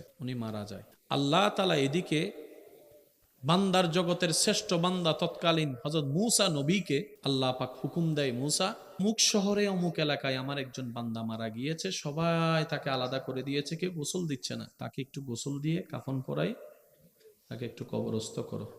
আল্লাহর হুকুমে মূসা নবী সেই গ্রামে গেলেন। সবাই জিজ্ঞেস করলেন, আপনার মতো একজন জলিলুল কদর দামি পয়গম্বর বান্দা নবী এখানে কেন আসলেন? বলে যে এখানে নাকি একজন মানুষ মারা গেছে গ্রামের বাইরে। বলে যে হ্যাঁ, তো বলে যে আমি আসছি আল্লাহর হুকুমে ওনার গোসল দিতে। আর শেষ কাজটা আল্লাহ আমাকে বলেছেন, হুকুম দিয়েছেন, আমি কাজ করব, আমি একজন নবী হই, আল্লাহ পাক আমাকে পাঠিয়েছে। সবাই বললেন, হুজুর কি শুনালেন এটা? তার মতো পাপী আমাদের এলাকায় আরেকজন নাই, তার মতো গুনাহগার আর কেউ নাই, আপনি এরকম একজন নোংরা মানুষের গোসল দিয়াবেন? সমাজ এলাকায় বলছে এক কথা, আল্লাহ বলছেন আরেক কথা, দুইটার কোনো মিল খুঁজে পাচ্ছেন না। মূসা নবী বললেন, আল্লাহ তুমি যেখানে হুকুম দিয়েছো সেখানে আর কারো কথা শোনার দরকার নাই। আল্লাহ তোমার পক্ষ থেকে আদেশ এসেছে, এখানে আমার ডান বাম দেখার দরকার নেই, সবাই আমার বিপক্ষে চলে যাক, আমার কোনো দরকার নেই, তুমি রবের রহমত আমার পক্ষে থাকলেই চল। মূসা নবী আল্লাহর হুকুম মোতাবেক যেভাবে আল্লাহ বলেছেন সেভাবে ওনাকে সব কিছু করে কাজ শেষ করেছেন। মূসা নবী মনে মনে একটু তো জানতে চাওয়া থাকতে পারে, সবাই বলল কি আল্লাহ আমাকে কেন পাঠালো? মূসা নবী এবার আল্লাহকে বললেন, আল্লাহ সবাই যে বলল উনি খারাপ। রব বলে যে হ্যাঁ, সবার কথা সত্য। আল্লাহ এরকম একজন পাপী বান্দাকে আমার মতো নবীকে দিয়ে তুমি গোসল দিয়ালা?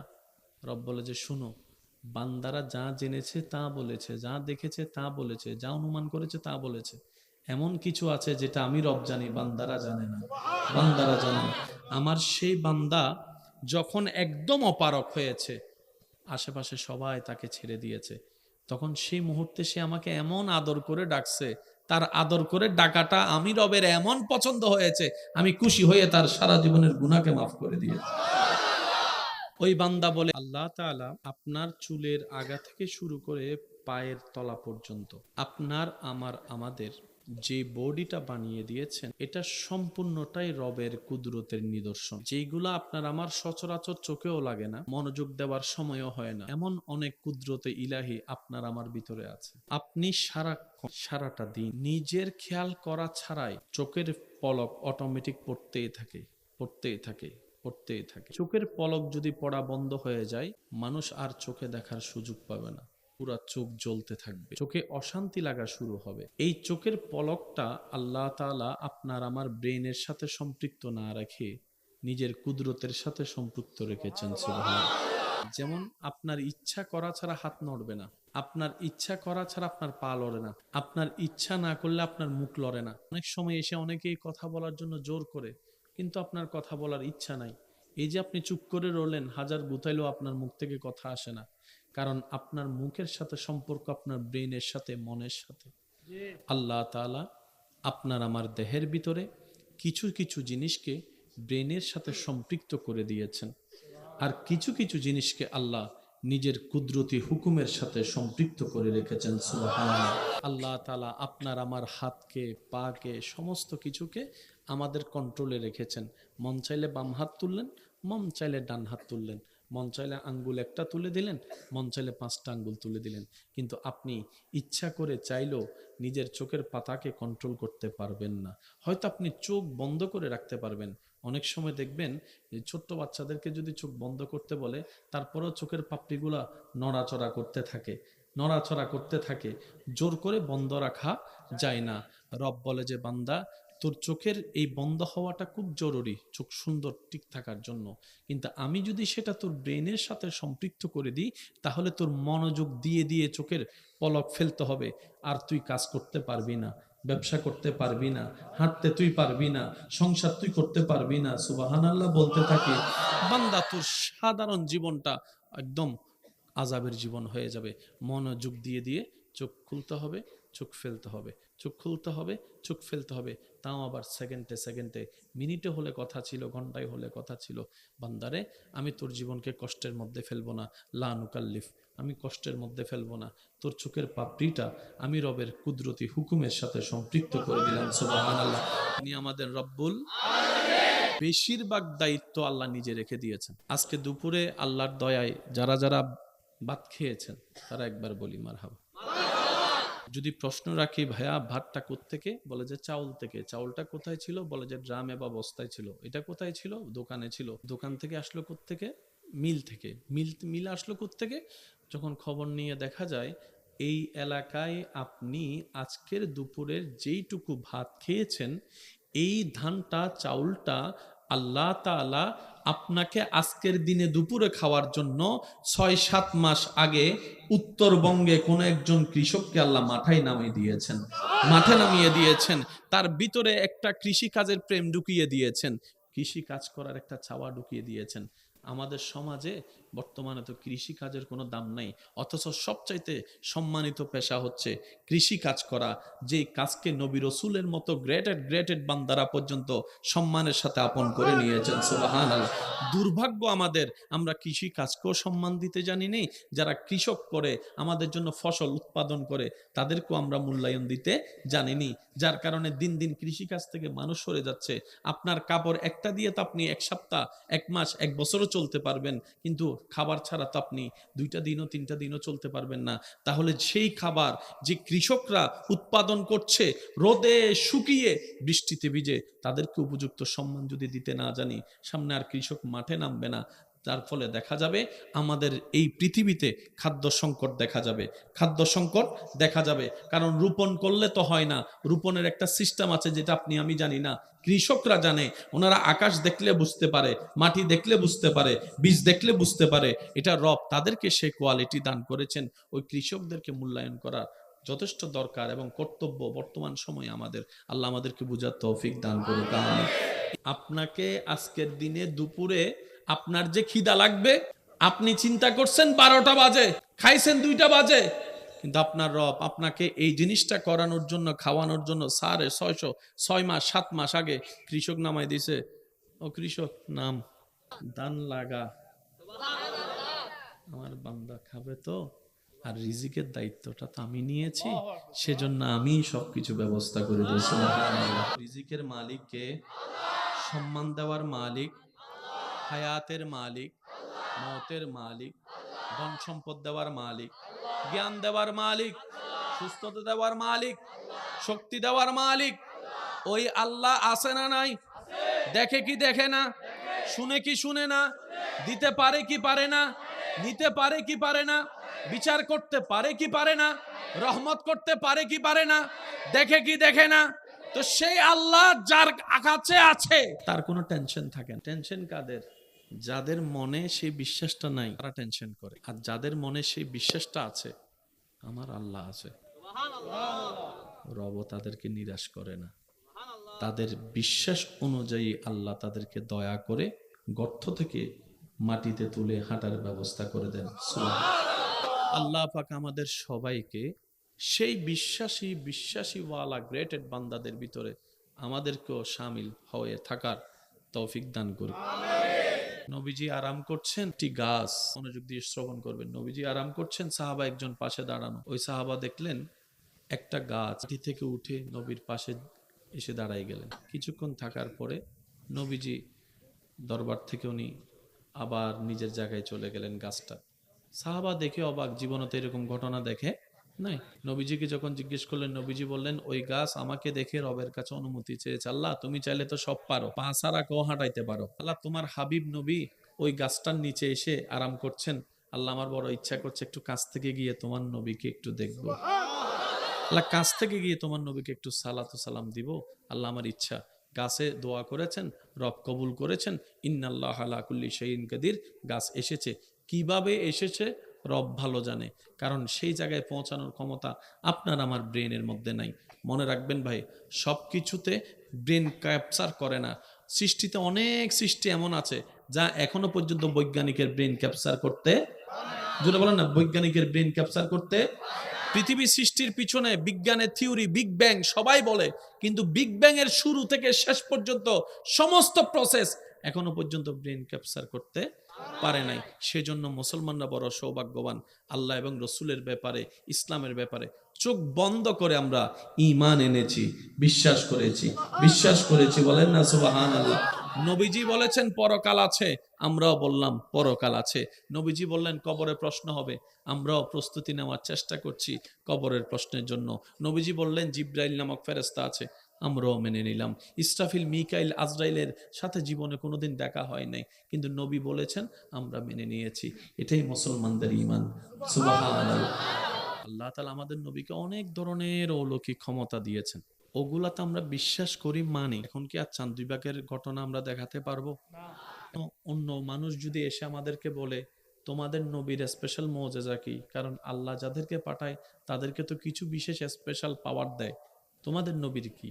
এখন আমরা যদি বলি চাঁদ দুই ভাগের কথা, সে বলে যে আমি তো দেখি নাই, মানবো কেমনে? করতেও পারে। নবীজি হাত তুলেছেন, আল্লাহ ডুবন্ত সূর্যকে আবার তুলে দিয়েছেন, এটা আমরা মানি, সবাই তো আর মানবে? আল্লাহ তাআলা আমাদের নবীকে যত ধরনের স্পেশাল নিয়ামত দিয়েছেন, মুজিজা দিয়েছেন, তন্মধ্যে কিয়ামত পর্যন্তের জন্য দলিল হিসেবে একটি মুজিজা, যেটার নাম হচ্ছে কোরআনুল কারীম। কোরআন হচ্ছে আল্লাহর পক্ষ থেকে দলিল। আপনি যে কোনো জায়গায় আল্লাহর উপর ভরসা করে নবীর প্রেম সাথে নিয়ে কোরআনকে নিয়ে দাঁড়াবেন, আল্লাহ তাআলা আপনাকে এমন দয়া করবেন, মাথা নিচু করে আপনাকে আসতে হবে না, মাথা নিচু করে আসতে হবে না। ইতিহাস সাক্ষী আছে, এই কোরআনের ভুল ধরার জন্য যারাই নেমেছিল, একদিন না একদিন তারা কোরআনের প্রেমে পড়ে ঈমান গ্রহণ করে মুসলমান হয়েছে। আমাদের লিস্টের ভিতরে একজনের নাম আছে ডক্টর মরিস বুকাইল। বড় বড় বিজ্ঞানীদের নাম খুঁজে পাওয়া যায়। রাখবেন, কোরআন হচ্ছে কিয়ামত পর্যন্তের জন্য একটা বড় মুজিজা। এটাকে না কেউ মিথ্যা প্রমাণিত করতে পেরেছে, কখনো কেউ পারবে। কেন? কোরআনের হেফাজত স্বয়ং রব্বুল আলামিন নিজেই করেন। বলেন না সুবহানাল্লাহ। নবীজি রহমাতুল্লিল আলামিন সারা রাত এমন ভাবে দাঁড়াতেন নামাজে, পা মোবারক ফুলে যেত। নবীজি এমন ভাবে দাঁড়াতেন, আপনারা সবাই জানেন, হাদিস হাজারবার শুনেছেন। নবীজি এমন ভাবে ইবাদতে দাঁড়াতেন, পা মোবারক ফুলে যেত। আমাকে একটু বুঝাই বলবেন, কতটুক দাঁড়ায় থাকলে, কতক্ষণ দাঁড়ায় থাকলে পায়ের মধ্যে ফুলা আসে? কত ঘন্টা হতে পারে যে যত ঘন্টা দাঁড়ালে পায়ের মধ্যে ফুল আসতে পারে? আম্মা জানা আয়েশা সিদ্দিকা রাদিয়াল্লাহু আনহা জিজ্ঞেস করলেন, নবীজি বললেন, আয়েশা, আমার রব আমি না চাইতে আমাকে এত দয়া দান করেছেন। আমার রব আমি নবীকে ইমামুল আম্বিয়া বানিয়ে দিয়েছেন, মেরাজের দুলা বানিয়ে দিয়েছেন, সাহেবে কোরআন বানিয়ে দিয়েছেন। এবার আপনি যখন নামাজে দাঁড়াচ্ছেন, কার সামনে? আল্লাহর সামনে যাওয়ার আগে আপনাকে আমাকে কি করতে হয়?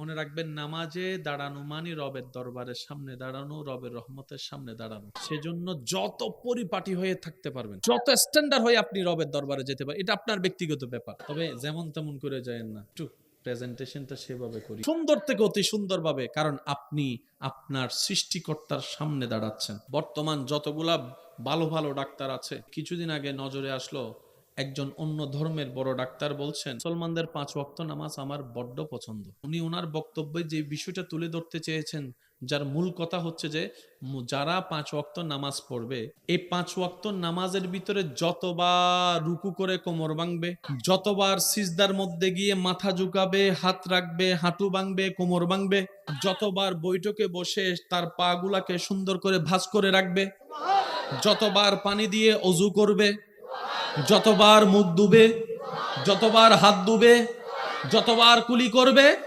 উনি বলছেন আমি গবেষণা করে দেখেছি সন্তানের ভিতর প্রেম হতে পারে না। বলেন আপনারা ভাই, ভাই বোনের সাথে প্রেম হতে পারে না? কোন ভাই এই পর্যন্ত বোনকে আই লাভ ইউ বলছে? কোন বোন ভাইকে আই লাভ ইউ বলছে? কোন সন্তান মা বাবাকে আই লাভ ইউ বলে না, মা বাবা সন্তানকে আই লাভ ইউ বলে না। এই সম্পত্তি ছিল পবিত্রতার সম্পত্তি, নিয়ে গেছে হাইজ্যাক করে বাটফাররা। আজকে সেটাকে অপবিত্র বানায় দেওয়া হয়েছে। কথা বলেন ঠিক কি না? এই আই লাভ ইউ সবচেয়ে বেশি তো সন্তানের সাথে মা বাবার হওয়ার কথা ছিল। বিয়ে করার আগে ডেইলি 100 বার আই লাভ ইউ। একই মানুষ বিয়ে করার পরে সপ্তাহে একবার আই লাভ ইউ বলে না, যে এমনও আছে। বুঝতে পারছি কথা? আমরা সব সময় ওই নেগেটিভটা নিতে চাই, পজিটিভ নিতে চাই না। আপনি দেখেন ফেসবুকের মধ্যে ভালো জিনিস যদি দেন, লাইক কমেন্টস পাইতেন না। আপনার একটা দোষ বলেন, শত শত লাইক কমেন্টস আপনার কাছে আসবে। আমাদের এটা নষ্ট হয়ে যাচ্ছে, এটা নষ্ট হয়ে যাচ্ছে, সেজন্য সমাজটাই পুরো নষ্ট হওয়ার পথে আছে। কথা বলেন ঠিক কিনা? সাধারণ বান্দার প্রেমিক বান্দা কখনো এক হতে পারে না। রবের বান্দাদের লিস্টিতে এমন কিছু প্রেমিক বান্দা আছে যাদেরকে রব্বুল আলামিন এমন ভাবে দয়া করেছেন, হাজার হাজার হাজার বছরের পথ রব্বুল আলামিন সেকেন্ডের আগেই পার করে দিয়েছে। আদব, মানুষের সবচেয়ে বড় অলংকার হচ্ছে আদব। চিনেন না, জানেন না, মুরব্বীকে দেখলে সম্মান করেছেন, 2 মিনিট 1 মিনিট 3 মিনিট লেগেছে। আপনি বলতে পারেন উনি আমার কেউ না, আমি ওনাকে সম্মান করবো কেন? উনি আপনার কেউ না, কিন্তু আপনার রবের বান্দা। যাকে আপনি সম্মান করছেন সে আপনার দাদা নানা কেউ না, কিন্তু আপনার রবের বান্দা। তো আপনার রবের বান্দাকে সম্মান করেন না, আপনার রবের বান্দাকে খাওয়ান না, আপনার রবের বান্দার জন্য রাস্তা খুলে দেন, আপনার রবের বান্দার জন্য পানি উন্মুক্ত করে দেন, আপনার রবের বান্দার জন্য জীবন সহজ করে দেন, আপনার রবের বান্দাদের দোষগুলোকে গোপন রাখেন, আপনার রবের বান্দাদের ইজ্জত হেফাজত করেন, আপনার রবের বান্দা যে আছে এতিম হয়ে আছে, বিয়ে হচ্ছে না, ওই মেয়ের ভাই হিসেবে আপনি বিয়ের ব্যবস্থা করে দেন।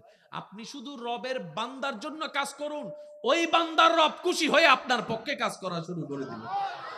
সেজন্য মুরব্বীর একটা কথা বলে, দানে ধন কখনো কমে না, দান করলে ধন কখনো বাড়িয়ে দেওয়ার মালিক কে? রিজিকের মালিক কে? ইজ্জত দেওয়ার মালিক কে? ওই আল্লাহ চাইলে দিতে পারে কি পারে না? বর্তমান ডাক্তাররা বলে যদি সুস্থ থাকতে চাও এমন ভাবে পরিশ্রম করো যেন শরীর থেকে ঘাম ঝরে। সুস্থ থাকতে গেলে শরীর থেকে ঘাম ঝরতে হবে, পরিশ্রম সেভাবে করতে হবে। যার কারণে যে সমস্ত মানুষ শরীর থেকে ঘাম ঝরার মতো কোনো সুযোগ নাই, তারা কি করে, কিছু কিছু জিনিস কিনে ফেলে দৌড়ানোর জন্য। রুমের মধ্যে সে দৌড়ানোর কি একটা জানি নাম, ওইটাকে দেখে ওইটার উপর দৌড়াইতে থাকে, গাম জড়াইতে থাকে, দৌড়াইতে থাকে, গাম জড়াইতে থাকে। কোটি কোটি টাকার মালিক। ডাক্তার বলে যে সুস্থ থাকতে চাইলে দৌড়াইতে হবে, হাঁটতে হবে, শরীর থেকে ঘাম ঝরতে হবে। অনেকে বডি বানানোর জন্য বিভিন্ন জায়গায় গিয়ে কত টাকা নষ্ট করে, কত চেষ্টা করে, কত খাবার খায়, কত ডাইটিং করে। আর যারা মাটি কাটে, তাদের শরীর কেমন? Body builder. যারা মাটির থেকে, আপনার নদী থেকে যারা বালি তুলে, তাদের বডি গুলা দেখবেন। আমি কোনোটাকে খাটো কোনোটাকে বড় করছি না, আমি শুধু রিয়েলিটি বোঝাতে চাচ্ছি। ফার্মের গুলাও মুরগি, দেশি গুলাও মুরগি। যদি আপনারা আমার সাথে একমত হতে চান হতে পারেন। ফার্মের মুরগি রান্না করার পরে এক স্টাইল হয়, স্বাদ। দেশি মুরগির ঝোলের স্বাদ আরেক রকম। মশলা যদিও এক, কিন্তু সিস্টেম স্বাদের ভিন্নতা। ফার্মের মুরগিগুলা ধরার আগেই ছুটে যায়, আর দেশি মুরগিগুলা টানলো। মানুষ গ্রাম পছন্দ করে না, শহর অভিমুখী চলতে থাকে। কিন্তু আল্লাহ তাআলা যেই নিয়ামতগুলো রেখেছেন, যেই গ্রামকে আমরা দাম দিই না, গ্রামের মানুষকে দাম দিই না, যেই পরিশ্রমী ব্যক্তিকে আমরা দাম দিই না, সে যেই বালি তুলনেওয়ালাকে দাম দিই না, মাটি কাটনেওয়ালাকে দাম দিই না, বাস্তবতা দেখা যায় হাজার কোটি টাকার মালিকের ওয়ালার শরীরের সুস্থতার চাইতো ডেইলি 24 ঘন্টা যারা বিভিন্ন টাইমে কাজ করে, শারীরিক পরিশ্রম করে, কসরত করে, তারা হাজার গুণে সুস্থ আছে। মাথায় রাখবেন, কাউকে হেয় করবেন না। এতে রিক্সাওয়ালা, এতে ভ্যানগাড়িওয়ালা করেন না। যারা বেশি আরামে থাকে তাদের শরীরে রোগও একটু, যারা একটু বেশি বেশি আরামে থাকে শরীরটাকে, এখানে এখানে এখানে কোনো কসরত নাই, তাদের শরীরটা কেমন জানি ফার্মের মুরগির মতো হয়ে যায়। রোগ প্রতিরোধ ক্ষমতার সাথে যুদ্ধ করে টিকতে পারে। আর যারা মাঠে টাঠে বিলে কাজ করে, আমার ভাইয়েরা সৌভাগ্যবান, ওনাদেরকে শরীরের মধ্যে দেখবেন যে ফিটফাট অবস্থায় আছে। আর যত বড় বড় রোগ হয় এই দলের বেশি হয়। ওই রকম খেটে খাওয়া মানুষের তেমন কোনো রোগ। এবার কোরআন ডাক দিয়ে বলে, ফজরের নামাজটা আদায় করে আমি আল্লাহর উপর ভরসা করে রিজিক তালাশে তোমরা বের হয়ে যাও। এবার সবাই মিলে আমার মুখে মুখে একবার বলেন, আল্লাহ আল্লাহ আল্লাহ। এবার একটু জিকিরটা করতে হবে সবাই মিলে, যার যত শক্তি আছে। আল্লাহ আল্লাহ আল্লাহ আল্লাহ আল্লাহ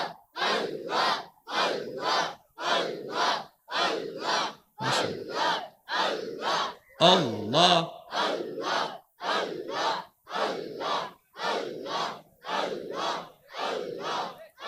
একটু জোরে। আল্লাহ আল্লাহ আল্লাহ আল্লাহ।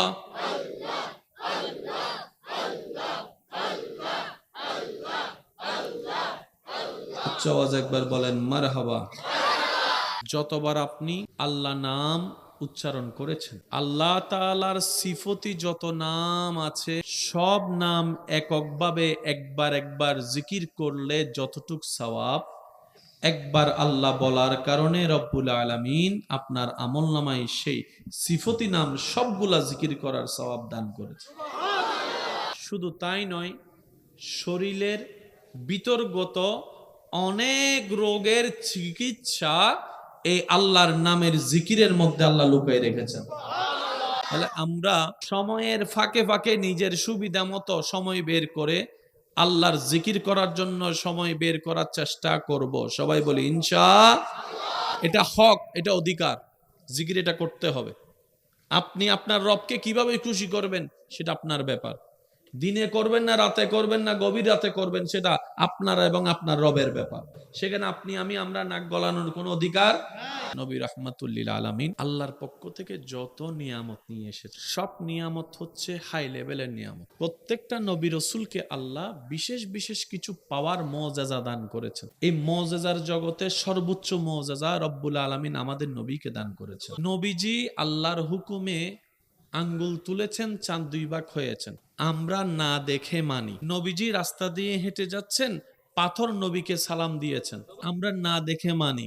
এটা বড় সৌভাগ্য যে আমরা না দেখে মানি, প্রমাণ ছাড়াই মানি।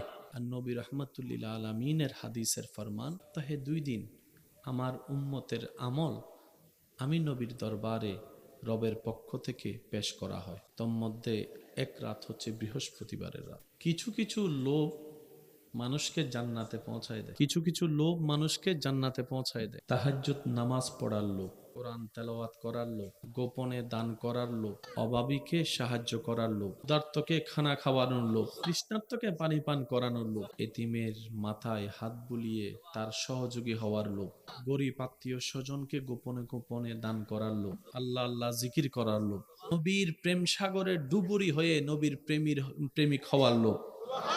তো কিছু কিছু লোভ আছে যেটা মানুষকে জান্নাতের রাস্তায় সাহায্য করে। এখানে যতগুলা মানুষ আছেন, আমরা আজকে থেকে 5 ওয়াক্ত নামাজের সাথে বন্ধুত্ব রাখার চেষ্টা করব। বলি যদি 5 ওয়াক্ত নামাজের সাথে বন্ধুত্ব রাখতে কষ্ট হয়ে যায় তাহলে 4 ওয়াক্তের সাথে রাখবো। 4 ওয়াক্ত যদি কষ্ট হয় 3 ওয়াক্ত, 3 ওয়াক্ত কষ্ট হলে 2 ওয়াক্ত, 2 ওয়াক্ত কষ্ট হলে 1 ওয়াক্ত। এটা ছাড় দেওয়া যাবে না। তারা 5 ওয়াক্ত নামাজের সাথে বন্ধুত্ব নাই, আমি অনুরোধ করব 1 ওয়াক্ত দিয়ে শুরু করেন, অন্তত 1 সপ্তাহ 1 ওয়াক্ত করে পড়েন, অন্তত আসর ওয়াক্ত, শনিবার আসর, রবিবার আসর, সোমবার আসর, মঙ্গলবার আসর পড়তে থাকেন। যখন আপনার জাই নামাজের সাথে একটা প্রেম হয়ে যাবে, দেখতে দেখতে তো প্রেম হয়। আল্লাহ পাক আমাদের সবাইকে সেই নবীর রহমত সাথে নিয়ে আল্লাহ পাকের রহমতের বিকারী হয়ে তৌফিক দান করুন। রব্বুল আলামিন আমাদের সবাইকে নেককার বান্দা হয়ে দুনিয়ার থেকে ঈমান ইজ্জত নিয়ে হাসি মুখে কালিমা পড়ে যাওয়ার তৌফিক দান করুক, আমিন। দয়ের জানালাটা খুলে দাও না, হৃদয়ের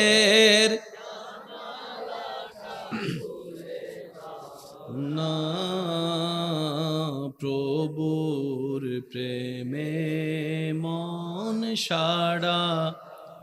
সবাই মিলে পড়ি একবার, হৃদয়ের জানালাটা খুলে দাও না,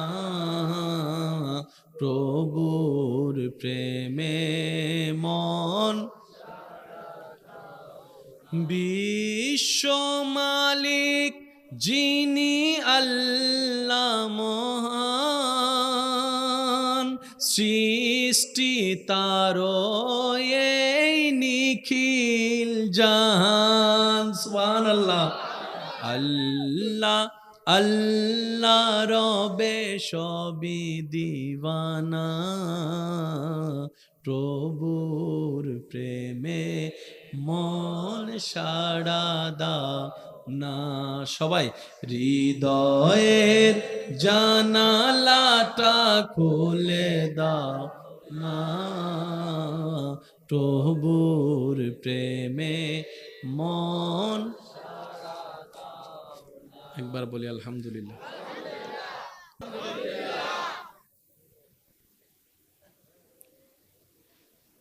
আল্লাহ তাআলা আমাদের সকলের জীবনের কবিরা সগীরা গুনাহ মাফ করে দিন।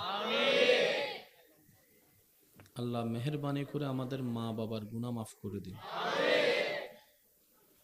আল্লাহ বিশেষ দয়া করে আমাদের আত্মীয় স্বজন এবং এই এলাকায় যত কবরবাসী এই মুহূর্তে কবরের কঠিন আযাবে কষ্ট পাচ্ছে, আল্লাহ দয়া করে প্রত্যেকটি কবরবাসীকে আযাব থেকে মুক্তি দান করুন। সম্মানিত উপস্থিতি, রাত যত গভীরের দিকে যায় রবের রহমত তত বেশি প্রসন্ন হয়ে যায়। আমি সবার প্রতি ভালোবাসার সাথে নিবেদন রাখব, যেইটুকু সময় রব্বুল আলামিন আমাকে আপনাকে বলার বসার সুযোগ দিবে, এই সময়টা যেন আমরা সবাই বিক্ষুব্ধ হয়ে বসি রবের রহমত পাওয়ার আশায়। পারবো ইনশাআল্লাহ? বেশিক্ষণ সময় আমি আপনাদেরকে কষ্ট দিব না। আমার মাইকওয়ালা ভাইকে বলবো, যেহেতু রাত গভীর হচ্ছে, ছোট আওয়াজও অনেক সময় বড় হয়ে যায় রাতের বেলায়, আপনি আপনার মতো করে মাইকের আওয়াজটাকে এমনভাবে সাজিয়ে দেন যাতে আমাদের মাইকের আওয়াজে কারো কষ্টের কারণ না হয়। কি বলেন আপনারা? সওয়াব কামাতে গিয়ে যেন আমরা গুনাহ কামাতে না হয়, আপনি আপনার মতো করে যেভাবে আপনার ভালো লাগে ওভাবে করে মাইকের আওয়াজকে সেটিং করুন যেন কারো কষ্টের কারণ না হয়। কারণ ইসলাম কখনো কাউকে কষ্ট দেওয়া পছন্দ করে না। আর আমরা হচ্ছি সেই নবী রাহমাতুল্লিল আলামিনের উম্মত, যেই নবী পাথরের আঘাত খেয়েও দোয়া করতে ভুলে নাই। নবীর উম্মত যারা আছেন তারা বলেন সুবহানাল্লাহ। আর একটু আস্তে করে বলেন।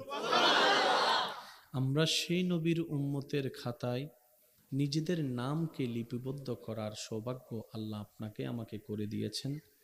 যেই নবীর কদমকে জমিনে থাকলে, যে নবীর কদম হাত বাড়ালে হাত চলে যেত জান্নাতের বাগানে, যেই নবীকে ইমামুল আম্বিয়া বানানো হয়েছে, যেই নবীকে শাফিউল মুজনবিন বানা হয়েছে, যেই নবীকে মেরাজের দুলা বানিয়েছেন রব্বুল আলামিন সুবহানাল্লাহ।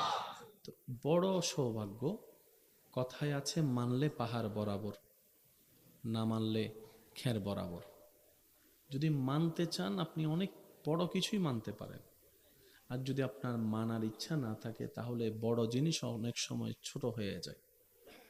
কথা বলেন ভাইয়া, ঠিক কিনা? আপনাদের কি কোনো কষ্ট হচ্ছে? আমি বেশিক্ষণ সময় আপনাদেরকে ডিস্টার্ব করব না, তবে অনুরোধ রাখবো মনের কানটা দিয়ে শোনার চেষ্টা করবেন। আলোচনা শুরু করার আগে মন ভরে একবার নবীজির উপর দরুদ শরীফ, আল্লাহুম্মা সাল্লি আলা মাওলানা মুহাম্মদ ওয়া আলা আলি সাইয়্যিদিনা মাওলানা। রাতের মধ্যে সবচাইতে দামি রাত হচ্ছে জুমা রাত। আজকের দিনের মধ্যে সবচাইতে দামি দিন হচ্ছে জুমার দিন। আমরা এখন আছি রাতে, আল্লাহ দয়া করলে যাব দিনে। রাতটাও সপ্তাহের মধ্যে উত্তম, যে দিনটা আসবে সেটা দিনের মধ্যে উত্তম।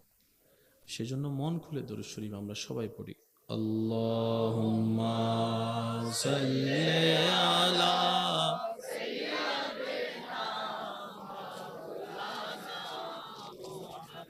ওয়া আলা আলি সাইয়্যিদিনা মাওলানা। যে বা পড়ে প্রেমের সাথে দরুদ নবীর উপর,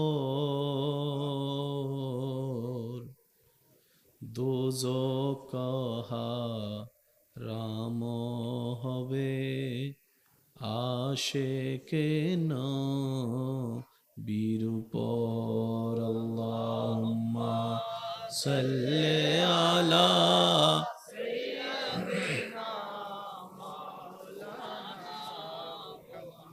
وعلى آل سيدنا একবার বলি আলহামদুলিল্লাহ। এই সমস্ত